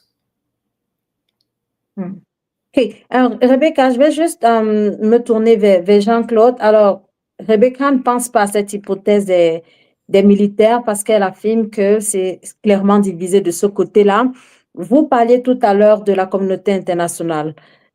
Est-ce qu'il y a quelque chose de précis? Si on vous demandait aujourd'hui qu'est-ce qui va se passer, vous l'avez dit, on ne peut pas être très certain, mais est-ce qu'on peut s'attendre à une sortie de la communauté internationale dans les heures qui arrivent? Il y a déjà un peu plus de 10 morts qui ont été recensés. Je pense que le nombre peut s'accroître au fur et à mesure que les heures passent. Est-ce qu'on pourrait s'attendre à ce que la communauté internationale se prononce sur le cas Cameroun dans les prochaines heures? Votre micro, Jean-Claude? Yeah, first of all, I would like to say hi also to Rebecca. It's really the first time I can have her like this. Even she's the one who, who brought me on this. J'étais pas en soutien de Monsieur Chiroma, mais le jour où j'ai vu le message de Rebecca, j'ai compris que voilà, les doutes que j'avais avec moi sont tombés un tout petit peu et j'ai commencé le combat. Et donc, parce qu'on a besoin de personnes comme elle pour continuer. So really, it's my honor to be here and share this panel with her. Ce qu'on peut attendre de la communauté internationale, comme je le disais, le silence de ce matin, il est assourdissant parce qu'il n'y avait aucun pays du G20, aucun pays de l'Union européenne, il n'y avait pas la Suisse, il n'y avait pas... D'ailleurs, il y a eu un démenti des diplomates de l'ambassade de France, il n'y en avait aucun. Donc, chez moi en Italie, il n'y avait personne. Donc, même le Vatican n'était pas représenté. C'est pour dire que la diplomatie ne peut pas s'exprimer plus que ça. Mais est-ce que ça ne peut pas aussi s'expliquer par le fait que la proclamation qui était prévue jeudi dernier a été reportée à ce lundi? Ah non, ça n'a rien à voir. Moi, j'ai passé les 12 dernières années dans des pays, au cœur des ambassades, dans un pays. Vous savez, quand vous êtes accrédité dans un pays, même les jours fériés, vous les adaptez à votre propre agenda en fonction du pays d'accréditation. Donc, la proclamation des résultats, d'ailleurs, c'est un grand moment pour tout diplomate de pouvoir y être, y aller, être le témoin de ce qui se passe et pouvoir mieux rendre compte. Parce qu'il y a une chose, c'est ce qu'on lit à travers les journaux, les réseaux sociaux, et d'être là présent quand on proclame les résultats. Donc, je répète, un peu coutumier de ce milieu-là, j'ai imaginé tous les scénarios possibles qui ont amené. Je le savais depuis vendredi, mais j'avais peur de pouvoir en parler parce qu'on aurait pu exercer des pressions sur la diplomatie et d'une manière ou d'une autre, ça aurait changé ce qui s'est. Mais je dis, c'est un message très fort que toute la diplomatie qui compte. D'ailleurs, même les diplomates africains, il n'y en avait pas. On a dû voir quelqu'un de la Turquie et vraiment pas tant que ça. On a l'impression que la communauté diplomatique s'est levée et a déjà dit sa part. Et puis, depuis que c'est fini, il n'y a aucun télégramme officiel qui est déjà arrivé. Or, les gens savaient déjà, si vraiment les gens savaient qu'il y avait la date et dans les usages, dans ces milieux-là, on prépare déjà les télégrammes. Et d'ailleurs, c'est souvent un tout petit peu la course il faut que je sois le premier à envoyer un tout petit peu. Moi, il m'est souvent arrivé que l'ambassadeur m'appelle et qui me demande de préparer des télégrammes diplomatiques pour qu'on essaye, voilà, pour que ça tombe sur la table du président en se disant que ça va lui faire plaisir aussitôt après la proclamation des résultats de trouver ça. Donc, jusque-là, il n'y a rien eu. Jusqu'à l'heure où nous sommes en train de faire cet échange, il n'y a encore rien eu. Et les diplomates ne parlent pas d'une autre façon. Et ils ne parlent pas deux fois. Parce que soit ils dénoncent, ce qui se passe au Cameroun dépasse les mots. Et donc, je crois que le silence qu'ils ont choisi d'adopter est très important. Pourquoi? On n'est pas surpris quand on suit un peu ce qui s'est passé depuis le début. Il y a eu 3 audiences de la communauté internationale. Il y a eu la France qui est allée au palais. Il y a eu surtout les États-Unis. Et je peux vous dire qu'avant les États-Unis d'Amérique, les informations que j'ai font état de ce que même l'ambassadeur américain avait demandé à rencontrer le président pour le dissuader de se présenter encore. Et l'entourage du président a tout fait pour que cette audience capote. Donc, l'ambassadeur américain n'a jamais pu le rencontrer. Il a fallu je ne sais pas, le chef, le général de l'AFCOM, quelque chose comme ça, qu'il arrive. Et bon, il a rang de ministre et cela a permis qu'effectivement, il a pu rencontrer le président finalement. Il y a l'autre cas, c'est que le pape Léon, à peine arrivé, a pris le dossier du Cameroun à bras le corps et le Vatican a dépêché le nonce apostolique avec un autre cardinal qui venait de Rome, qui a quand même rang de ministre aussi et qui arrivait là-bas. Ils ont remis le courrier. L'expression, enfin, ce que nous avons, c'est qu'ils ont dit verbalement au président Biya d'éviter d'entraîner son pays dans ce qui se passe aujourd'hui Et ses collaborateurs ont détourné la lettre en question. Ils n'ont jamais ouvert cette enveloppe-là. Et puis, c'est resté jusqu'aux échanges du tête-à-tête qu'il y a eu entre le président Biya et son hôte. Donc, il y a eu ces avancées-là de la part des diplomates occidentaux qui ont tout fait pour dissuader le président. Or, le président n'est plus celui qui décide. C'est d'ailleurs l'une des raisons pour lesquelles nous sommes tous debout. Et je ne sais pas si ces gens se rendent compte que les Camerounais sont debout. Je ne les ai jamais vus comme ça, de cette façon. Même pas en 92. Même pas, je ne sais pas moi. En 2018, même pas. Non, en 2018, ils ont tout fait de diviser déjà les Camerounais. Mais cette fois, la division n'a pas fonctionné. Et c'est d'autant plus que ce n'est même pas les candidats qu'on attendait qui sont passés. Issa Chiroma est arrivé comme dans la fable du voleur et l'âne, pendant que les gens se bagarraient. Les jeunes n'arrivaient pas à nous proposer un candidat entre eux. Les anciens n'arrivaient pas à nous en proposer un. C'est à ce moment-là exactement, je peux vous dire, en 2004, je crois que je travaillais encore pour Radio Vatican, et quand les membres de l'opposition, ils essayaient de se trouver un leader pour affronter Biya. Et parce qu'ils n'arrivaient pas à s'entendre, chacun se voyait le plus intelligent et le plus beau pour porter la candidature de l'opposition. Monsieur Chiroma, à ce moment-là, s'était levé pour leur dire, parce que c'est lui qui faisait le médiateur, à ce moment-là, il s'était levé pour leur dire que si vous ne vous entendez pas, je vais vous montrer comment on deal avec le gouvernement, avec le régime en plein jour. Je vais entrer au gouvernement. Et beaucoup d'entre vous là, vous n'y serez pas. Et puis, il est allé au gouvernement, dans ce gouvernement-là. Ça, j'étais présent. Quand ça se passait à l'avenue montée en rouge à Yaoundé, où ils étaient, où on parlait de mettre Cameroun Fumu pour challenger son frère, ainsi de suite, j'étais présent. Donc, M. Chiroma, c'est ça un peu qui m'a aussi un peu convaincu, parce qu'il a toujours essayé de jouer les modérateurs. Il ne s'est jamais mis devant. Et cette fois aussi, c'est parce qu'il n'y avait personne qu'il a dit, mais d'accord, je vais y aller, étant donné que tout le monde se voit le plus beau, moi, je vais vous proposer ma transition. Je ne suis pas le plus jeune, je ne suis pas le plus en santé, mais ce que je vous propose, c'est de nous asseoir. C'est de nous asseoir, appeler tous les Camerounais, qui sont, où qu'ils soient, qui qu'ils soient, pour qu'on puisse discuter, qu'on se parle. Pourquoi les Camerounais ne peuvent pas se parler? Le fait seulement que M. Chiroma ait dit on va se parler, c'est ça qui a fait que même nos frères et nos sœurs des régions du nord-ouest et du sud-ouest, ils se sont dit d'accord, est-ce que vous vous êtes rendu compte qu'en 2 semaines, il n'y avait plus de ghost town au Nozo parce que les gens ont décidé d'aller voter? Est-ce que vous pensez, les gens décident d'aller voter parce qu'on leur a promis le dialogue et on prend 80% de leur vote? On donne à leur bourreau. C'est-à-dire, ils ont voté pour la personne qui refuse de dialoguer avec eux. La personne qui a dialogué avec eux avec les armes, pas les armes. Non, on n'a rien à attendre de ces gens. Il n'y a personne là-bas parce que la façon, ils dialoguent avec l'arme. Ils dialoguent avec les armes, avec le matériel militaire.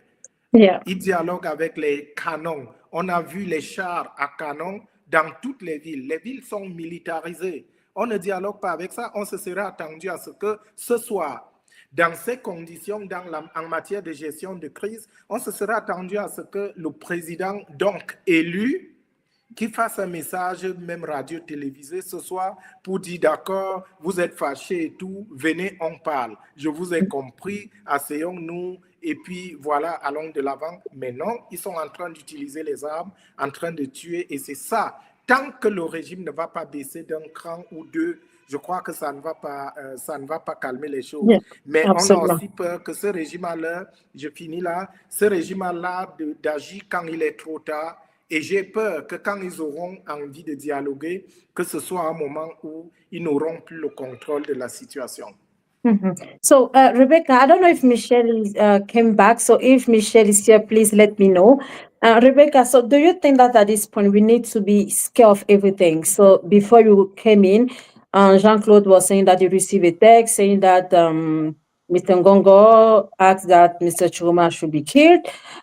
They say a lot of, I think all the cities now in Cameroon, you can see police around, you can see like people with arms and shots and everything. So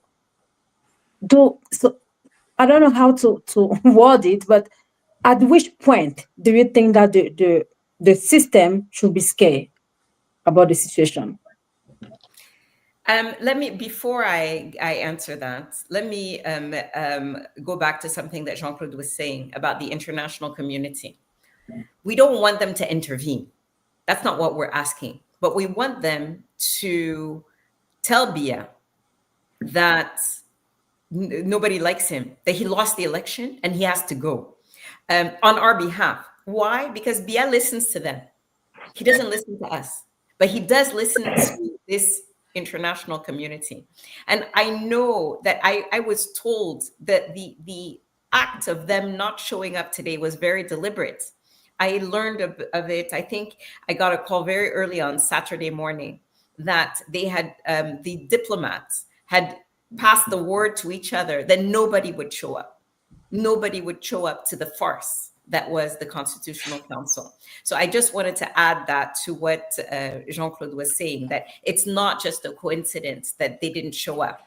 It was a concerted effort and a very strong message that they were trying to send to the presidency. On the question of the violence and how far, do you remember that Wirba speech? Joseph Wirba made a speech in the National Assembly. Mm-hmm. And what did he say? He said, you'll have to kill all of us. Yep. You will have to kill every single one of us. Even you bring all the French military, you will still not succeed. So that is key. We're not backing down. I'm not backing down. We're not backing down. And I think President Chiroma, President-elect Chiroma, he's willing to die. Like, I know that they're going to kill him. They're trying to kill him. If he survives this, it's another miracle of God, because they're using every single tool in their arsenal to kill him. And I worry about those that are already in detention, Jukam, Anisse, and all of the others, because they have no mercy. They don't know when to stop. And so we shouldn't be surprised that leaders will die. But as Jean-Claude was saying, it's the population. It's not about Chiroma. It's not about Jokam. It's not about me. It's about the population. Le peuple a décidé. The population, the people have decided. And the people have decided to stand up and let their voices be heard. And until you kill every single one of them, you will never succeed. I don't think they're used to this Cameroon. They're used to the Cameroon where Atanganji goes and threatens a little bit, and then we back off. Atanganji goes and threatens a little bit, we back off. And then, or you go and bribe this politician and that politician, and then it works out. We're not in that Cameroon anymore. Cameroon has changed fundamentally. And I don't know that they understand that there's a new Cameroon that is willing to die. I don't think anybody wants to die. Yep. I don't think anybody wants to die. Nobody wants to be a martyr. But if that's what it takes, you've seen the declarations by Professor Abba, who said it. If that's what has to happen, then yes, okay, if that makes a difference, which is why I vow, and I'm saying it, and I think we must all remember that people have died. They gave everything. They have given everything. So we need to give the best of what we have. Everybody in their own way, support. You don't have to be the one to march. That's not the only way to express yourselves. We decided Friday in Black. Right now, people aren't going to work or school. So it's almost a ghost town. There are so many ways you can contribute financially to support those that are on the ground who have been arrested or will be arrested. There's so much you can do to be a part of the movement. Express yourself on social media. Express yourself. Just speak up and speak your mind. Do not be silent. Do not let them, I saw some messages yesterday, fewer today, but yesterday, where people were mocking the demonstrators. They were mocking them. They were like, ha, ha, ha. Oh, vous êtes combien là-bas? I mean, how? Don't do that. Don't do that. People are putting their lives on the line. Not millions of Cameroonians will go out on the streets. But those who do need to be supported by the millions of Cameroonians. And so show your support. If you can't do it financially, then show it. Show it by, celebrating them, by showing vocal support. And letting the regime know that we are not backing down. We are not backing down. This is our revolution. We started it, and we started it in a very non-violent way. They brought the violence to us. We have never been violent. And but before we move to Jean-Claude or to Kingsley, I just have a quick question for you, Rebecca. Do you agree on the fact that now Cameroon is I think Jean-Claude was saying that kind of split. We have now the Grand North. There we have also Northwest and Southwest with the Goston and everything going there. So what do you think? Douala in that? Have you seen Douala? I'm seeing Douala. So, but yeah, but what do you think? So, which people so united? Cameroon was split before. We have never. 3 months ago, we united. Let's stop talking about split. Yes, 3 months ago, we united behind one person, Issa Chiroma. How that happened, no one knows. No political scientist. We have this country has never been this united in purpose, in this movement.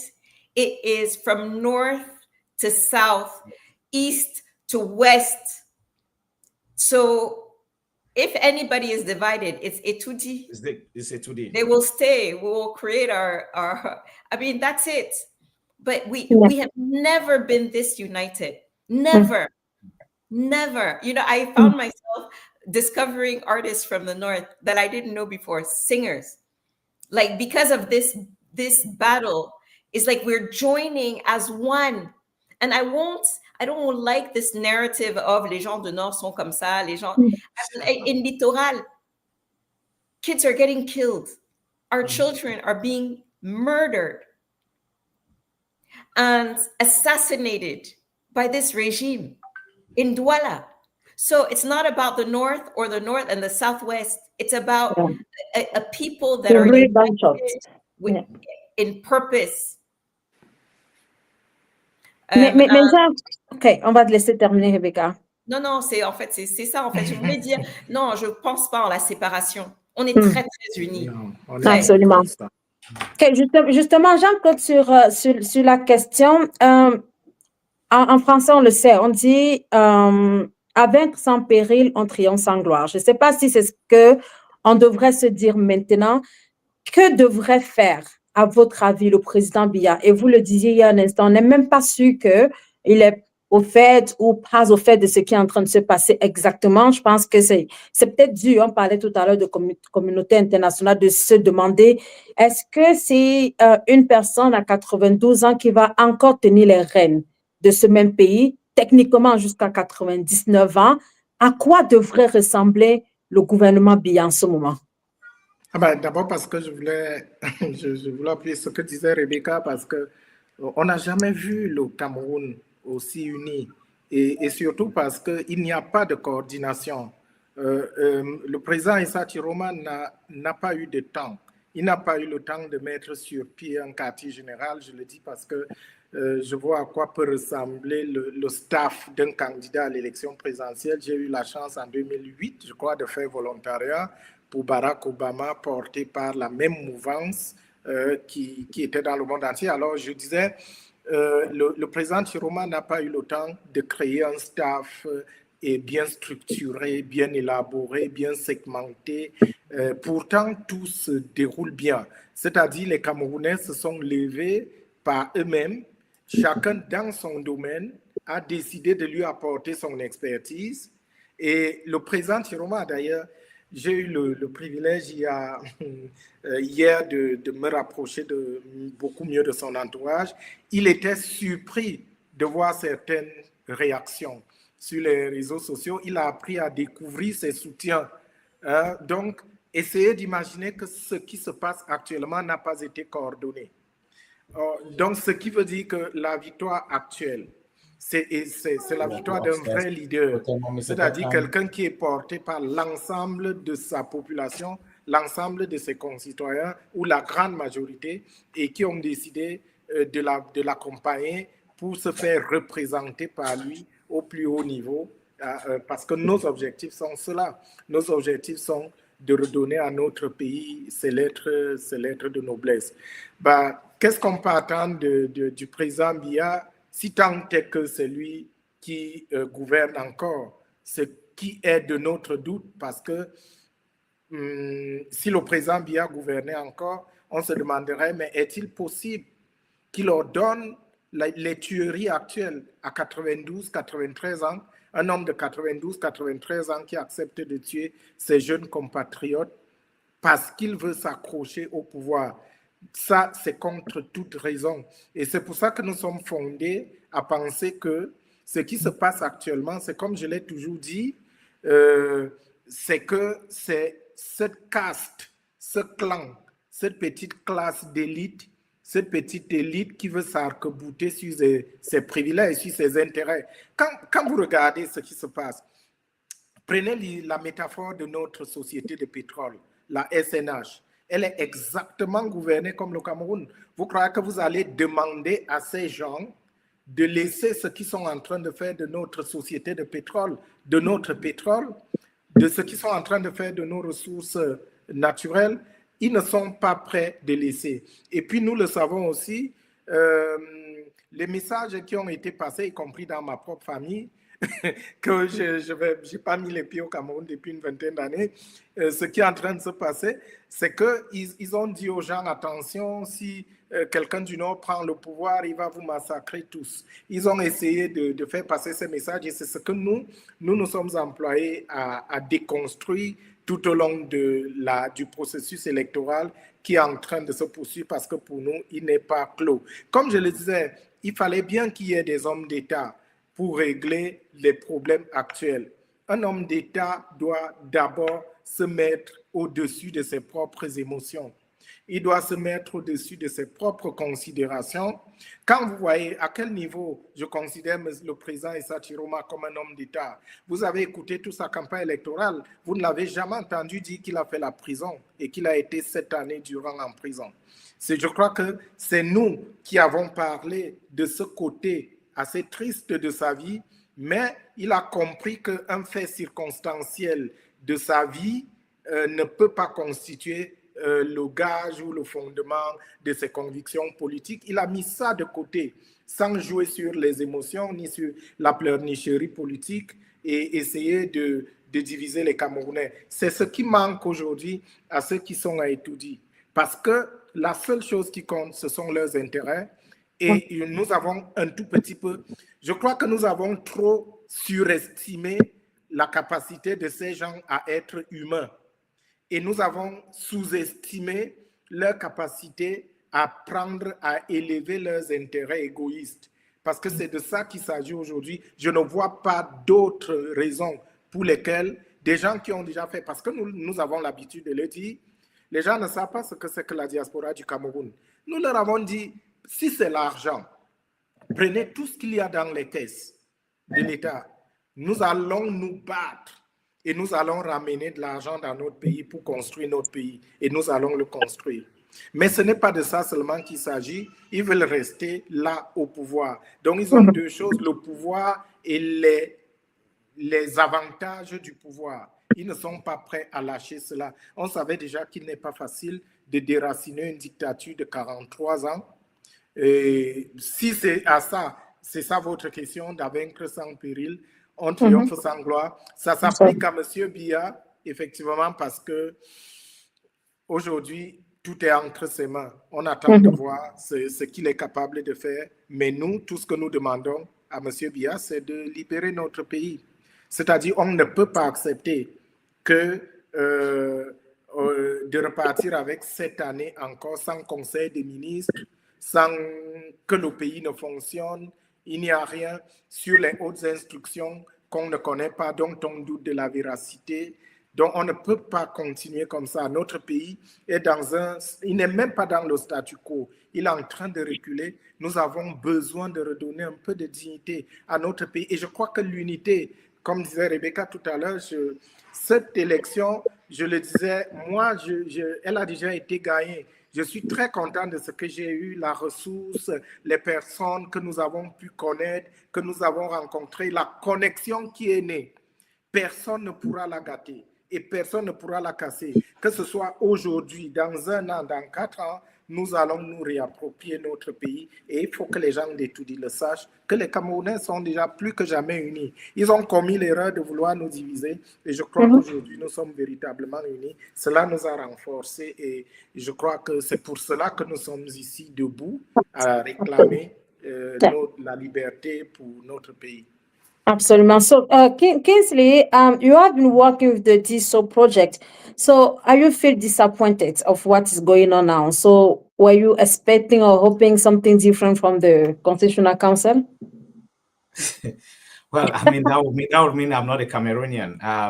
No, what people misunderstood about DSO was that they thought we were doing DSO just so that we can get the results and then show them and say, oh, this is the result, and then they will just walk away. Someone who rigs the election already knew the laws before the elections. That's the thing. So they put in the machinery in place to rig the elections way in advance because they know that Cameroonians will not vote for them. So that's something that we need to be clear about here. It's not like you go into a game and then you do your best, and then at the middle, when you're probably losing, and then you start trying to see how you can. The CPDM already knows that Cameroonians will never vote for it. That's why, from the start of the process, they make sure that the ELECAM never works, that they try to keep voter registration down as much as possible, because that works to their advantage when less people turn up. So what has been happening with DSO was that we wanted to be able to demystify the system, the electoral process, because a lot of Cameroonians did not know. Many people thought that the election was rigged at the Constitutional Council.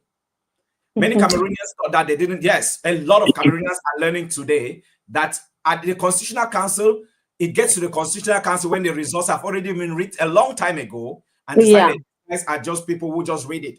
So you see, everyone used to talk about Clement Atangana as if he was the one who rigs the elections. He just reads it. He doesn't even know what happens. And if you ask him at one point, they rig the elections, he might not even know. So he is just a puppet that Biya has put there with the 11 others who simply do whatever it takes. I said it this afternoon that Issa Chiroma has just delegitimized the Constitutional Council by not going there and by not acknowledging them. So basically, he has shown that the electoral process starts and it concludes when the people vote and the results are known. From that point, it doesn't matter because everything else goes back to the CPDM. You cannot have the CPDM deciding the results. And people didn't get these points that Joshua Osi made in his rejection of the results. He said he's just been proven today that 8% decides our future. That's the one thing I took from his letter. 8%, he's talking about those tiny people. Basically, the whole process, irrespective of what happens there, it was down to a few people sitting in a room called the Accounting Commission to decide who to give, whether to reduce the percentages for Issa Chiroma where he was winning, to increase where the percentages for Biya where they have rigged and all that, and the places where we didn't have representation. So this was based on the PRVT, the process and results verification for transparency. Two things were involved, process and results. So the process of the election was one thing was that we needed to be able to make Cameroonians understand the power that each person who votes has at the polling unit. You saw that on election day where everyone was armed with the truth of their results. From polling units to polling units, people had those blackboard images. From north to south, east to west, Cameroonians were armed with that information. For the first time, they realized that they know. They don't need Elecam to tell them what they know is happening in their neighborhoods. Yeah, so, absolutely. Maybe on the point before you come back, I'm just wondering with Rebecca. So, are we reached that point? Because in my own opinion, I'm not sure that people, some Cameroonian without internet, will be able to understand the problem and when some people were saying, "Oh, we are not trusting Elecam anymore. We are not trusting the Constitutional Council." What takes to a country to have a citizen to not trust the institution? I'm not sure I understand your question. I mean, nobody trusts Elecam and nobody trusts the Constitutional Council. But I mean, how? Why? Why do they even exist as they are? Like, I'm not getting the point. Yeah, because if I'm not trusting them, for sure, I think so that they won't trust the people that are at the top. We don't have trust in our institutions, in any of our institutions. And there's a whole complete breakdown of institutions. The ordinary Cameroonian cannot go to court and the law and the facts are what decides the case, right? So it's not just what happens at the Constitutional Council. It's just a reflection of what is happening on the ground, like what happens in every day. And so Cameroonians do not trust institutions. You have a land title. Today it belongs to you. Tomorrow you discover it's been signed off to somebody else. So we don't trust our institutions because our institutions have proven over and over and over again that they're not interested in Cameroonians. So I don't expect them to start to all of a sudden. I mean, the Constitutional Council is a joke. I mean, it is a complete joke. There's a picture, I don't know if you showed it, of one of the members of the Constitutional Council in a CPDM attire from head to toe. And she's an agronomist or something like that. And she had been named senator. She has absolutely zero legal background, zero. She has never opened a law book in her entire life. But she's here to decide the fate of 30 million Cameroonians. Can you imagine? So how are we supposed to trust them? How? Like, we have an anthropologist. Anthropologist. That is his profession. Very smart guy, professor. But what does that have to do with the law? How are you going to interpret law when you don't know law? You've never done law. So I think that it's normal that people wouldn't trust those institutions. It's just normal. It's just those. But what I think is important in this election is as we communicate to the international community, which we know Paul Biya listens to, is to make sure that they understand why these institutions are not credible, and that we give them, we tell them, we explain to them that where in your country, to be on a constitutional court or council, you have to be an expert in constitutional law. That's not the case here. The only criteria is Biya thinks you're going to be loyal. That's it. You don't have to have gone to school. You don't have to have a degree. There's no criteria.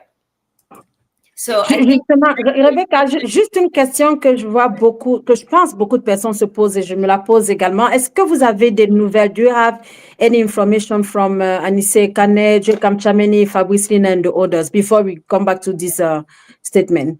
Just briefly. Yeah, so I love that picture that you've put up, because that is who decided. That is the Constitutional Court right there in front of you. Yeah. No, maybe you don't know.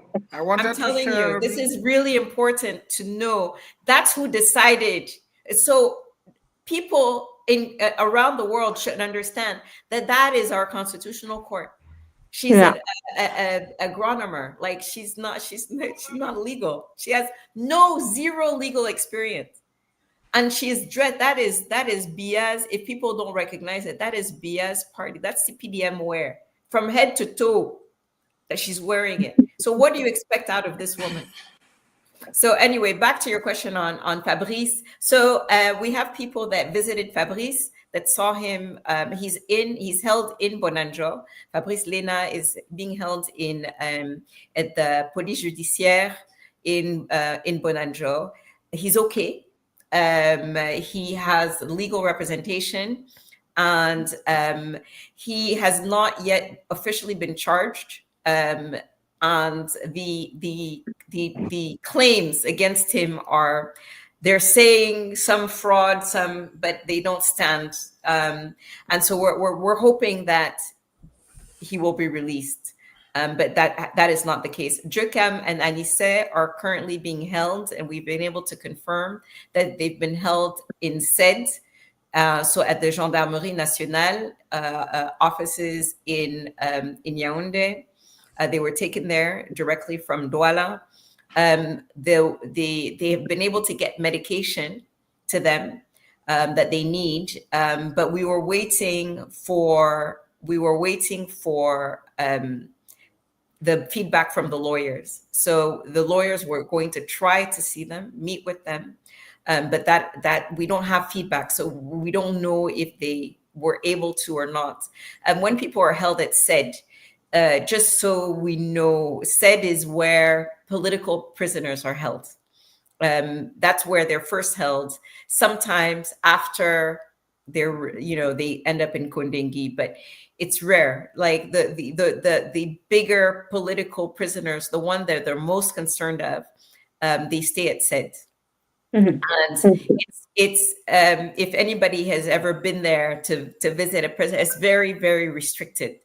It's very, very restricted to enter the property and to visit anyone that's being held there. The conditions are better than Kondengi. In other words, their rooms are a little bit bigger, so they have better physical conditions, but a very, very restricted, unlike Kondengi, where it's people can visit easier. Ouais, OK, je pense que c'est bien que l'audience le sache. Je pense qu'il y en a qui s'interrogeaient beaucoup sur comment vont Fabrice Lena, Anissé Kane et puis surtout Jokam Chamini depuis l'arrestation. Il y a également d'autres personnes qui ont été interpellées comme le procès Jean-Calvin Oyono. Il y a également la trésorière de monsieur Anissé Kane, il me semble, qui est également avec lui. Donc, juste pour donner des nouvelles, et Rebecca l'a dit, ils vont bien. Et ils espèrent pouvoir rencontrer. J'ai dit, ils vont bien, c'est beaucoup dire, mais disons qu'il y a aussi plusieurs autres centaines de personnes qui ont été arrêtées ces derniers jours. Et donc, il y a toute une équipe d'avocats. There's a whole legal team that's handling the cases, and they're overwhelmed.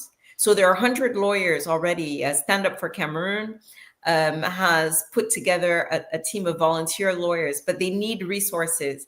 And so if you could donate through Project C, for those of you that are on the outside in the diaspora and you want to know how to help, please send funds to Project C. I think those have been shared.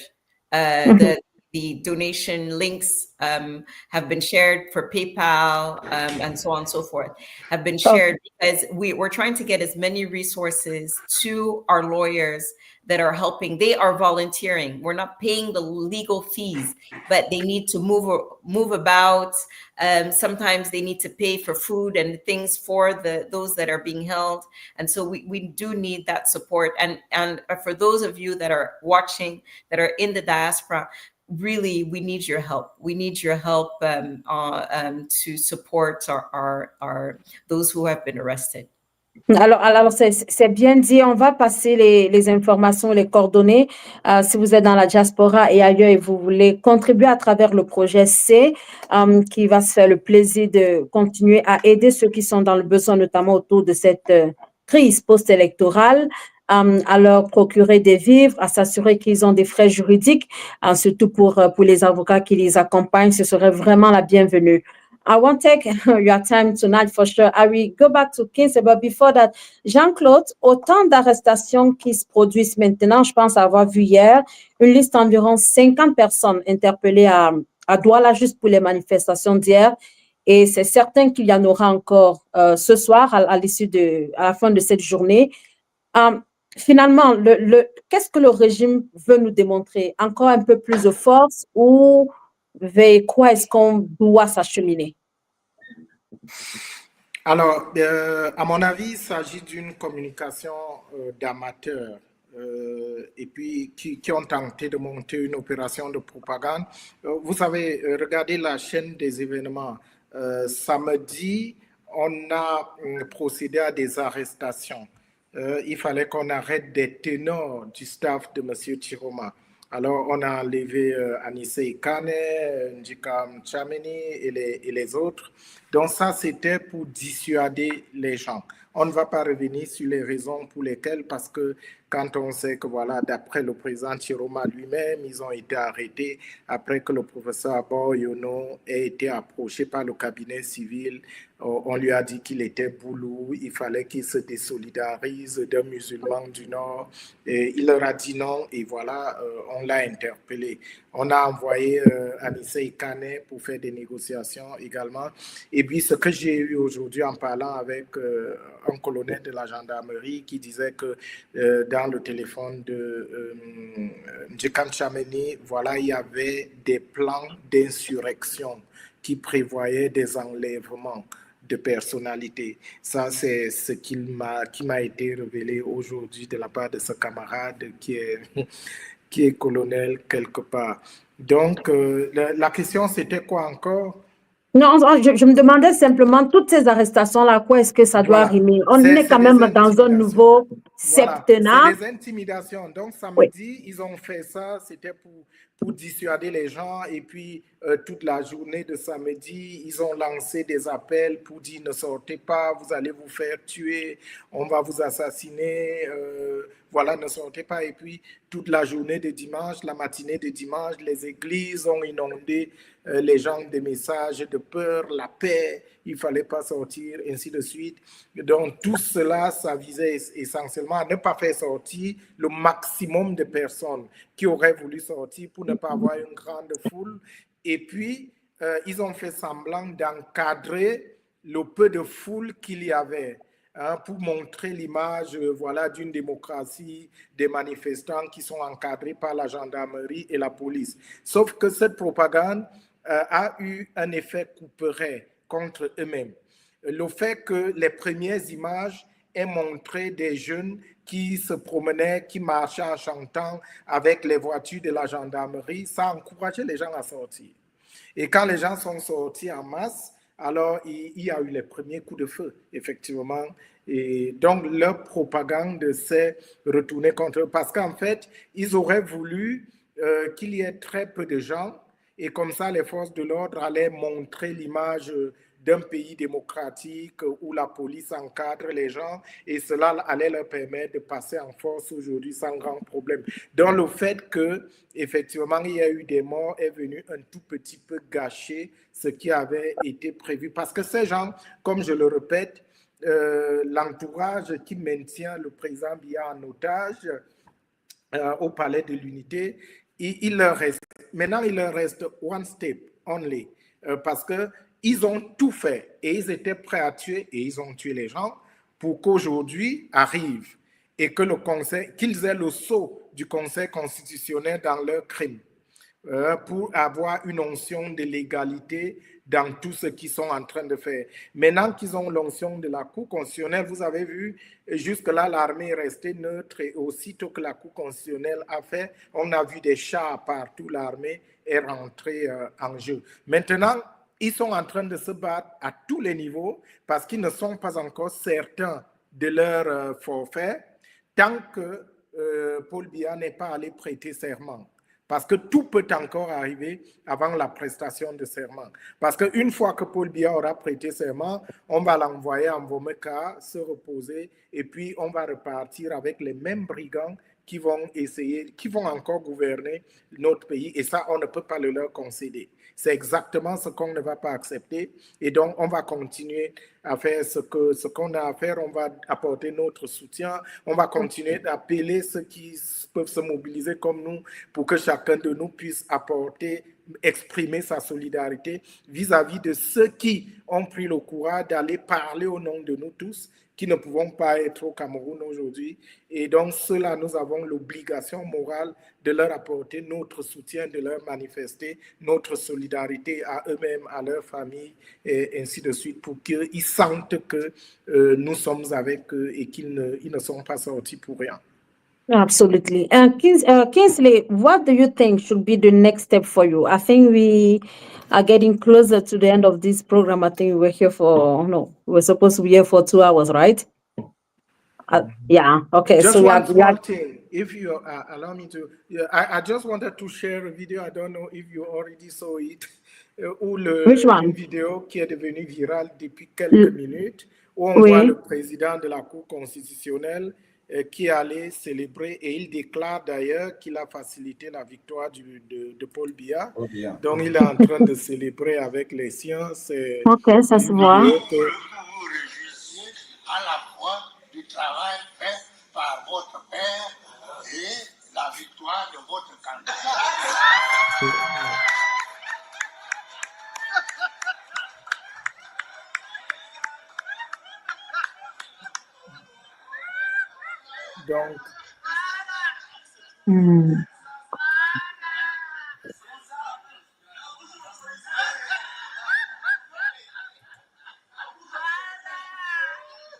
Donc, voilà, il a fait, pour ne pas vous prendre beaucoup de temps, donc voilà le président. Je pense, comme on dit, une image vaut 1000 mots, ça c'est... le président du Conseil constitutionnel. L'image en plus grande.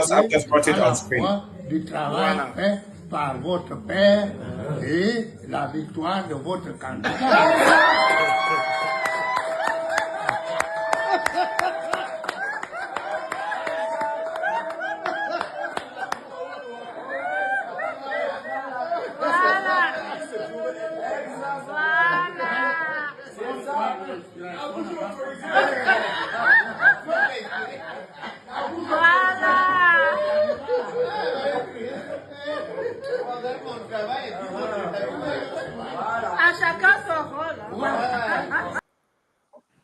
Okay, so for those who are not getting, it was Clément Tangana, the president of the Constitutional Council.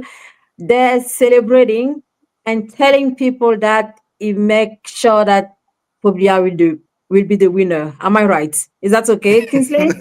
Well, you're proud of your dad because he made sure that your candidate wins. Absolutely. He did his job to make sure your candidate wins. And that just brings me to the point I was making, because I think a lot of people are confused as to what Issa Chiroma has done over the last few weeks. And it's very important to really know that nothing has been happening out of context. There's a clear plan. And I'll start first with what his message was today, because that message is what brought clarity to my mind as to what he wants. Many people think Issa Chiroma just wanted to be president. But I think he didn't just want to be president. He wanted to liberate Cameroon. That is why today, when they shot two Cameroonians, his message was, even if you kill me, I will liberate Cameroon by whatever means necessary.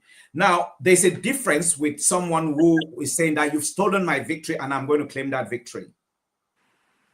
That's the first thing. Because you look, there is a lot of interpretation in the words of someone who is, when he talks, laden with a lot of emotion. He's saddened that two Cameroonians have just been shot by the military, and he's talking, and what he says at that point is very important. He's telling us his mission is not to be president. His mission is to liberate Cameroon. And to liberate Cameroon is not just to take Biya out and become president. It's to actually dismantle the system. What he has done in the last 2 weeks is to be able to show wide open why the Constitutional Council is very useless. It is not somewhere you go to. First, his representative went to the vote counting commission and left. Now, we also didn't understand why he left halfway, but that was because he couldn't have said anything without being there and seen firsthand the charade that was going on in there. Now, this is very important when you want to talk about legitimacy of a president. If Issa Chiruma went through the motions, then he would have legitimized this process. After he stopped, once he had his result, the mandate given, because the sovereignty resides with the people. It is the Cameroonian people who decide who is president. It's not Clement Atangana. That's what we need to know and be very clear about. It's those young people who are out on the streets. They are the ones who decide. And that is why we have a process which is about universal suffrage, where one person, one vote. Every single person has that power to decide who becomes president. And if in that process we had a case where we saw, even in one instance, where some people were there abusing in Libialem, in Wabane, thumbprinting and doing that, that it invalidates the process itself, because that is a problem. But we saw in this election where every single fraud, every single one, not that 99%, every single fraud was carried out by the CPDM. Every single fraud was carried out by the CPDM. Whether it is the one who was caught with the PVs already before midday, whether it is the ones where this, whether it is the inflation of results from the Northwest. So we have a process that was already delegitimized, but Chiruma managed to show that despite all this, he won. Once he won that, he had the mandate of the people. He did not need to prove anything to any of these CPDM people who call themselves the Constitutional Council. You've seen the woman, Uli or whatever, who is wearing the CPDM clothes. They're supposed to be impartial. By her wearing that, she should have recused herself.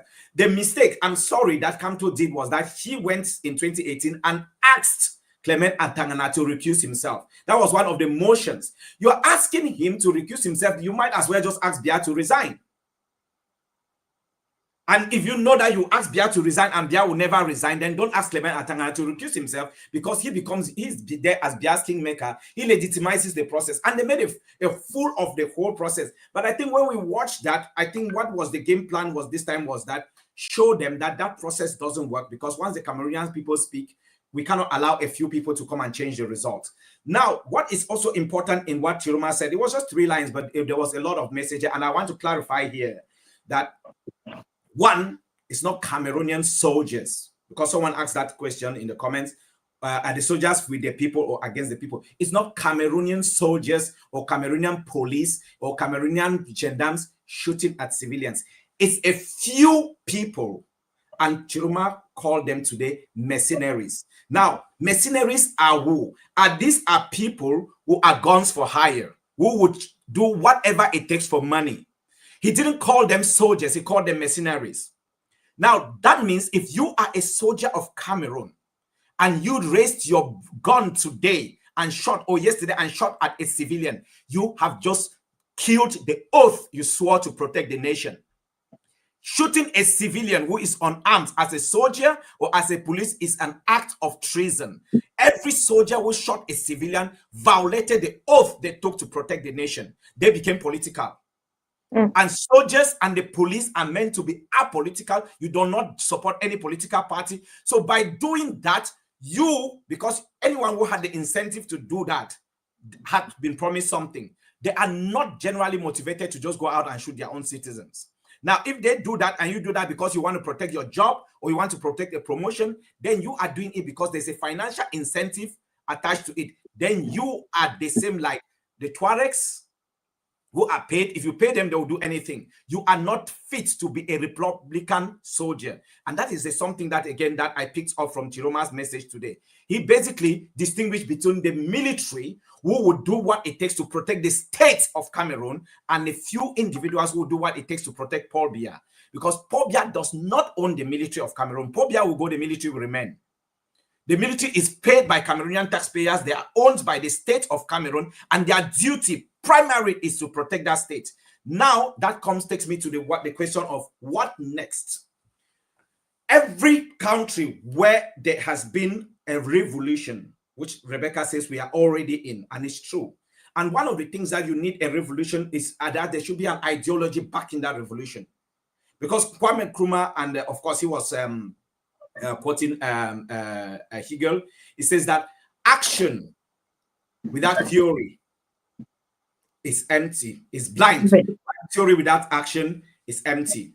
Now, you need something. People always say, they will tell you that, oh, you don't need to go to elections because they are always rigged. No, you need to go to elections to have a reason to do what we are doing. Elections was our stepping stone to be able to have a legal backing for the action that is being taken. So the election in itself was not the end point, it was just the start.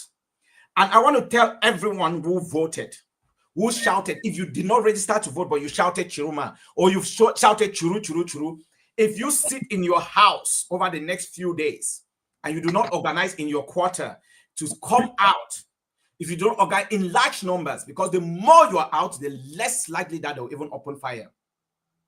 The more you are out, the less likely they will open fire. I can tell you this for sure. Look at what happened in Burkina Faso in 2014 with Blaise Compaoré.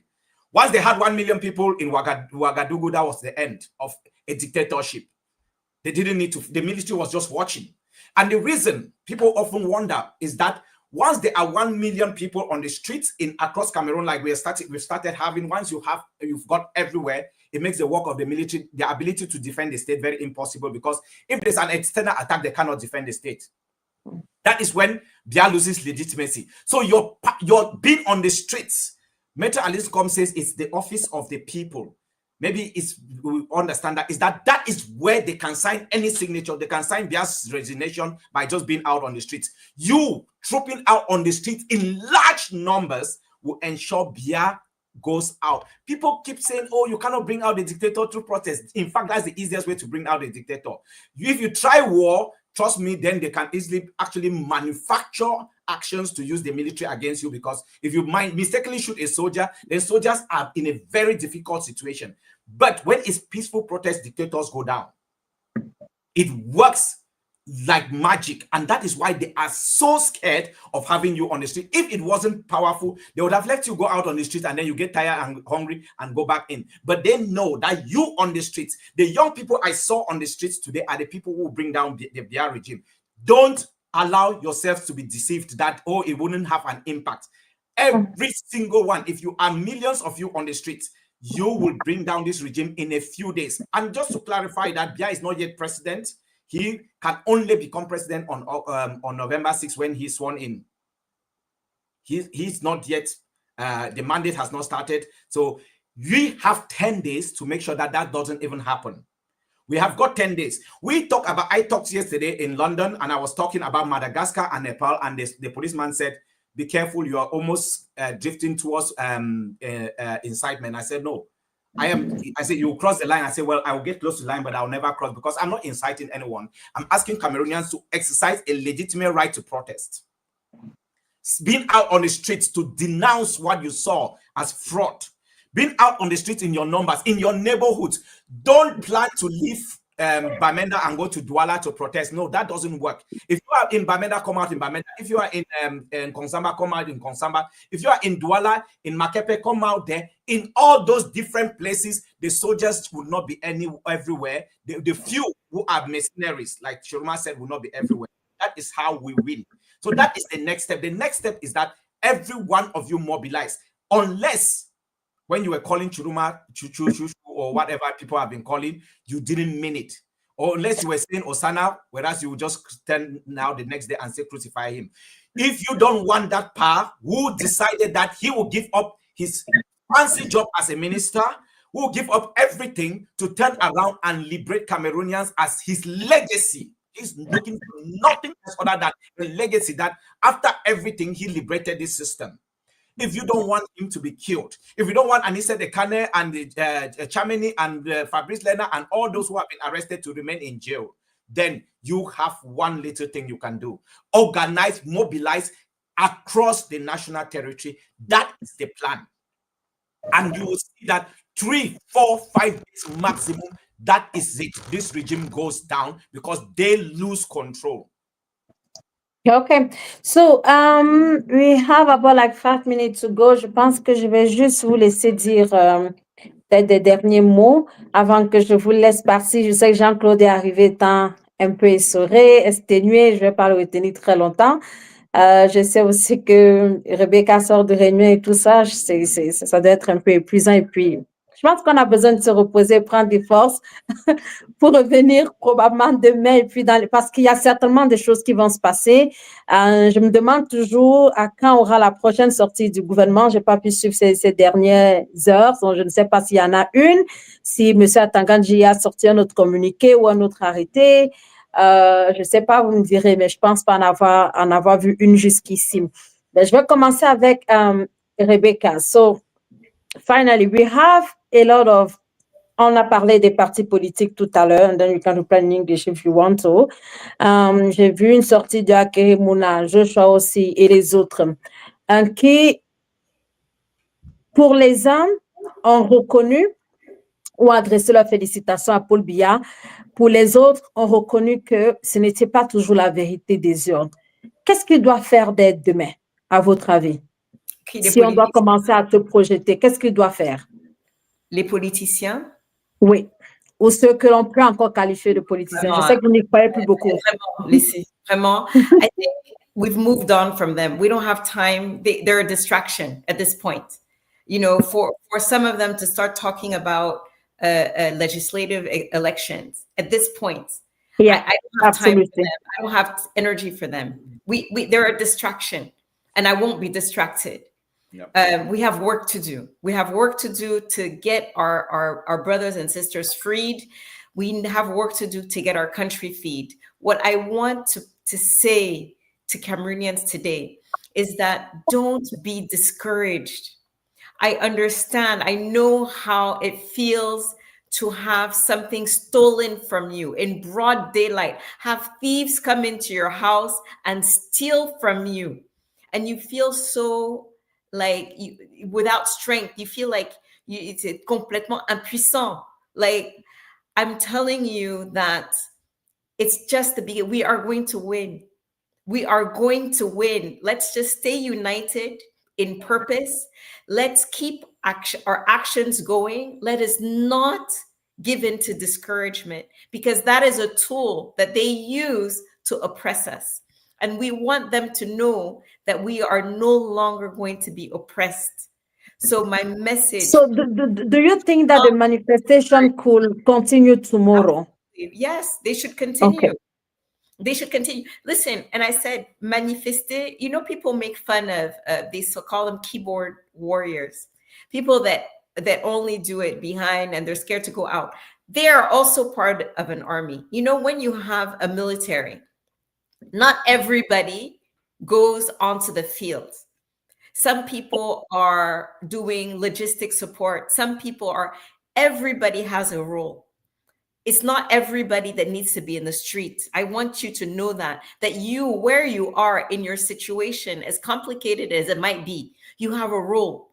So figure out what that role is and do it, but don't stay inactive. We need all hands on deck. We need everybody to participate, because united, we will overcome.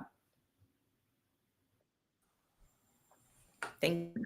Okay, bien. Alors, just to let you know, on the screen, you have how you can support the Project C, Project Cameroun, Project C. So if you want to help in any way, you can do it. They say PayPal, they say phone contact. So Rebecca was telling about us, about that. So, c'est sur l'écran si vous voulez contribuer, participer au projet Cameroun, au projet C, afin que les personnes qui sont arrêtées dans le cadre de ce processus électoral puissent avoir un peu d'aide, puis recevoir également de l'aide juridique. C'est surtout le bon moment de pouvoir contribuer, de faire à votre façon. Comme elle a dit, les manifestations se poursuivent. Et à vous qui n'avez pas la possibilité, qui êtes à l'extérieur du Cameroun, si vous n'avez pas la possibilité d'être sur place, il y a des façons que vous pouvez aider ceux qui sont au Cameroun. OK, il y a une personne qui dit que je pense que l'équipe technique va s'en charger peut-être pour la prochaine fois, d'ajouter également un QR code pour que les personnes puissent juste scanner et se retrouver directement sur le site.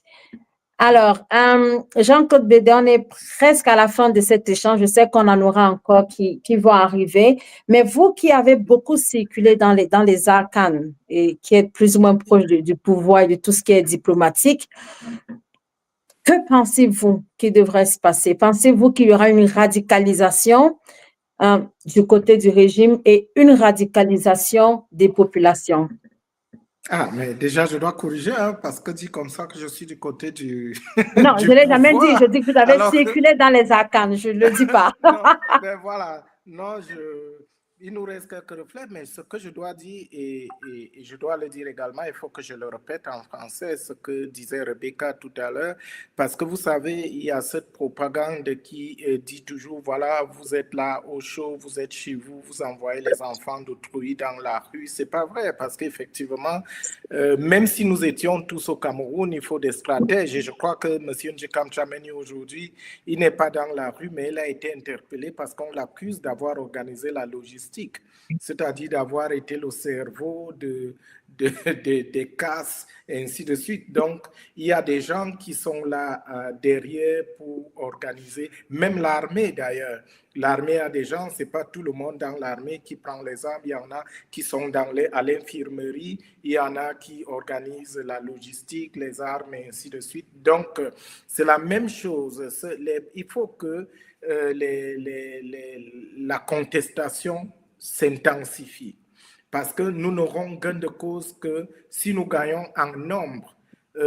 Il faut partager l'image de la soirée du 12 octobre après l'élection, lorsqu'on a voulu interpeller le président Issa Chiroma et que près de 100 000 personnes se sont retrouvées spontanément autour de son habitation. Et je crois que c'est ça qui a fait... Alors, parce que si nous atteignons le nombre que nous voulons, je suis sûr que nous pouvons déposer ce régime sans autre forme de procès. Et nous allons continuer, nous, à notre niveau, de pousser. La première victoire, et je suis vraiment content parce que je dis, on ne sait pas coordonner, mais la victoire, elle est éclatante. Mais on ne peut pas s'en contenter. Même si on ne peut pas s'en contenter, il est important que nous en parlions pour que ceux qui nous écoutent sachent ce qui a été fait avec tout le travail qui a été fait par Rebecca, par Caliste, Beyala, par tous les autres, par chacun de vous, par nous. Dès demain, nous allons accentuer les contacts et la pression au niveau du Vatican avec la communauté de Sant'Egidio,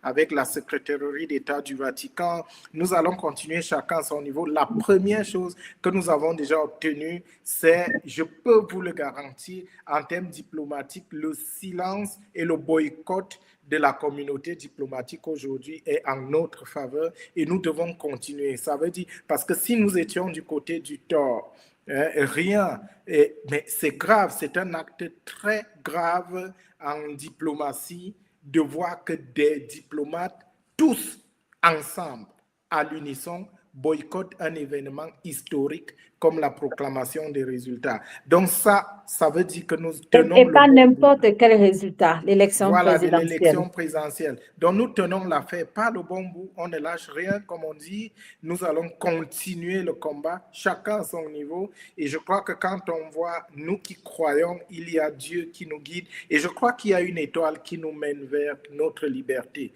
On n'a pas à reculer, ça va arriver.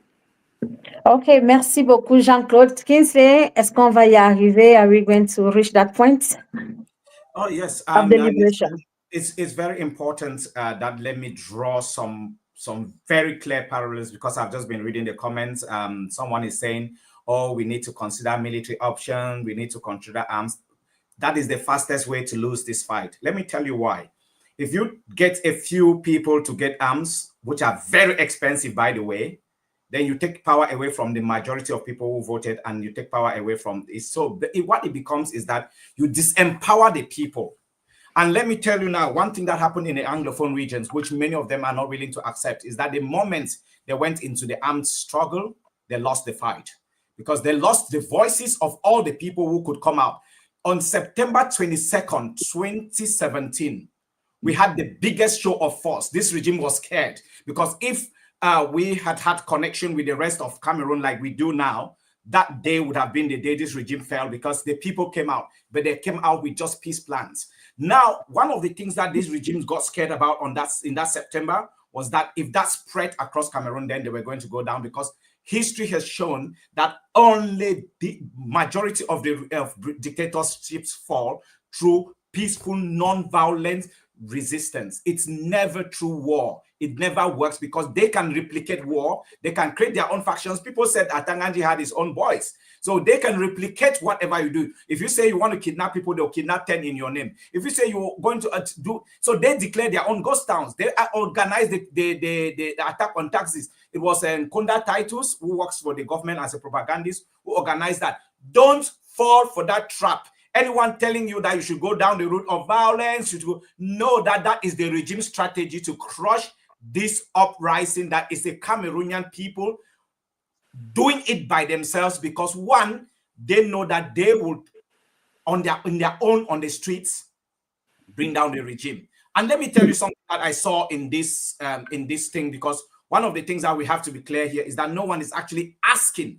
If I am encouraging, I'm only encouraging. I'm not asking someone to go out, because people made the decision, the conscious decision themselves, to start protesting, to start rejecting, because each person, the analogy of coming into the house and stealing, they've taken away the people's dignity. They've taken away their livelihoods. They have taken away jobs. Cameroonians have only two things they can do: either survive by any means necessary in Cameroon, or they die trying to get run out of the country. And out of most people who try to run out of the country, a majority die on the roads anyway. Then the ones who stay in the country, they end up dying from road accidents, from lack of healthcare, from lack of every basic thing that a government should give his people. So when you look at the constitution of people who came out on the streets, majority are the very young ones.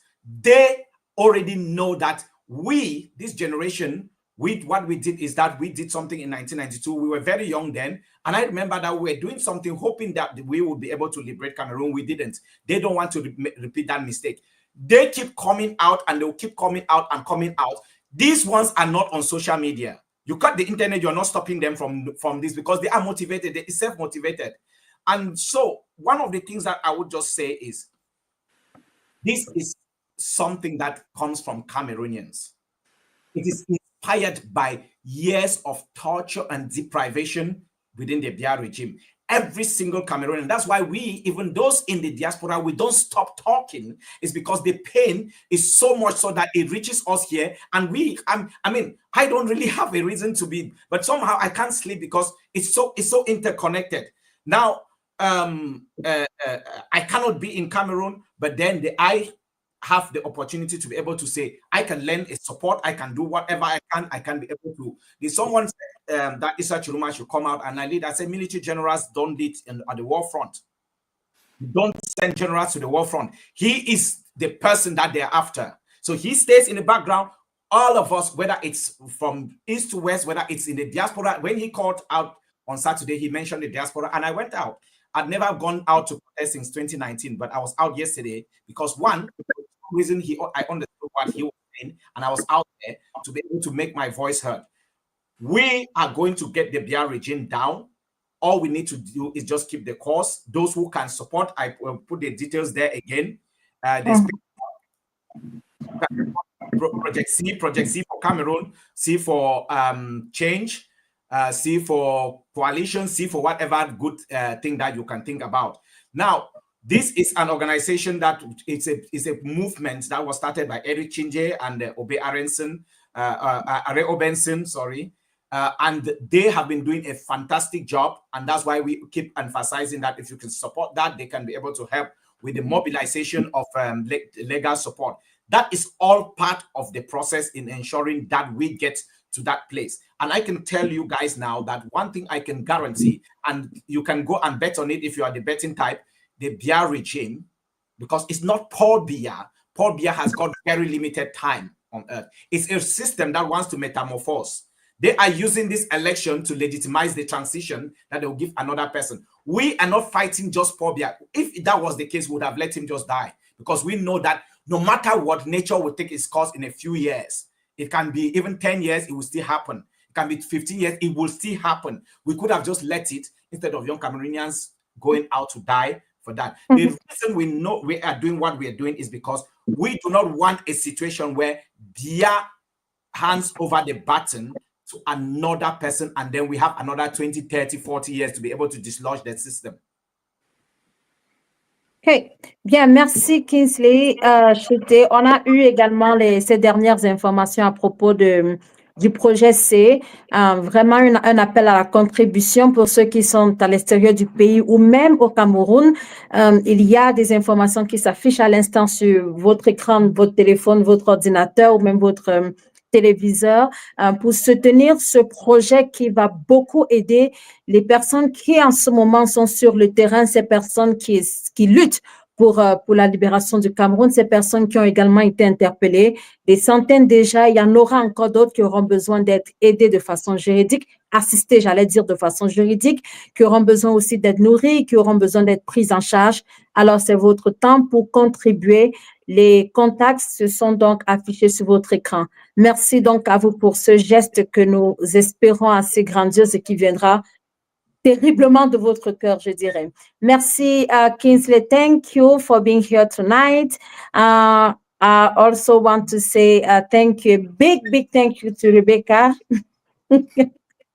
Merci beaucoup à Jean-Claude Bédé aussi. Je sais qu'il était très fatigué au début, mais ça va aller. On y est presque, juste quelques secondes. Alors, je vous souhaite à tous et à toutes. Merci. Au revoir. Rebecca. Thank you, Thank you, Rebecca. Thank you, Jean-Claude. Thank you, Sandrine. Keep up the good job. Thank you. Je pense qu'on va se retrouver certainement soit au cours de la semaine ou en fin de semaine. On verra bien avec Mimi comment ça va se passer. Pour l'instant, dis merci à ceux qui nous ont suivis de partout dans le monde, que vous soyez en France, aux États-Unis, au Cameroun et même partout ailleurs. On s'est pris cette soirée pour discuter de l'après-victoire que l'on peut appeler amère de Paul Biya, victoire proclamée d'ailleurs par le Conseil constitutionnel. Et vous avez d'ailleurs vu une image assez hilarante, je le dirais, du président du Conseil constitutionnel juste après cette audience assez spéciale au Cameroun aujourd'hui. C'était donc à l'issue de l'élection présidentielle du 12 octobre qui referme progressivement ses portes, mais de façon assez douloureuse parce qu'il y a eu des manifestations partout au Cameroun, des jeunes qui sont déjà tombés à cause des armes, à cause également des coups de feu qui ont été entendus ici et là, jusque dans les quartiers des plus résidentiels, au moins nantis, du côté de Douala, de Bafan, de Bafoussam, de Gaoundéré, de Garoua et partout ailleurs au Cameroun où on peut dire on est déjà à feu et à sang. Merci à vous d'avoir été là. On vous retrouve très bientôt toujours sur Mimi Me Faut Info. N'oubliez pas de vous abonner massivement ainsi que sur les pages qui nous accompagnent. CNA Cameroun News Agency, Beyond African Postcard, je pense que c'est bien cela, de Bernard Galim, et puis Analyse avec Sandrine Yamga. On vous souhaite une excellente soirée. Merci. Restez surtout dans la paix et dans la sérénité. À très bientôt. Au revoir.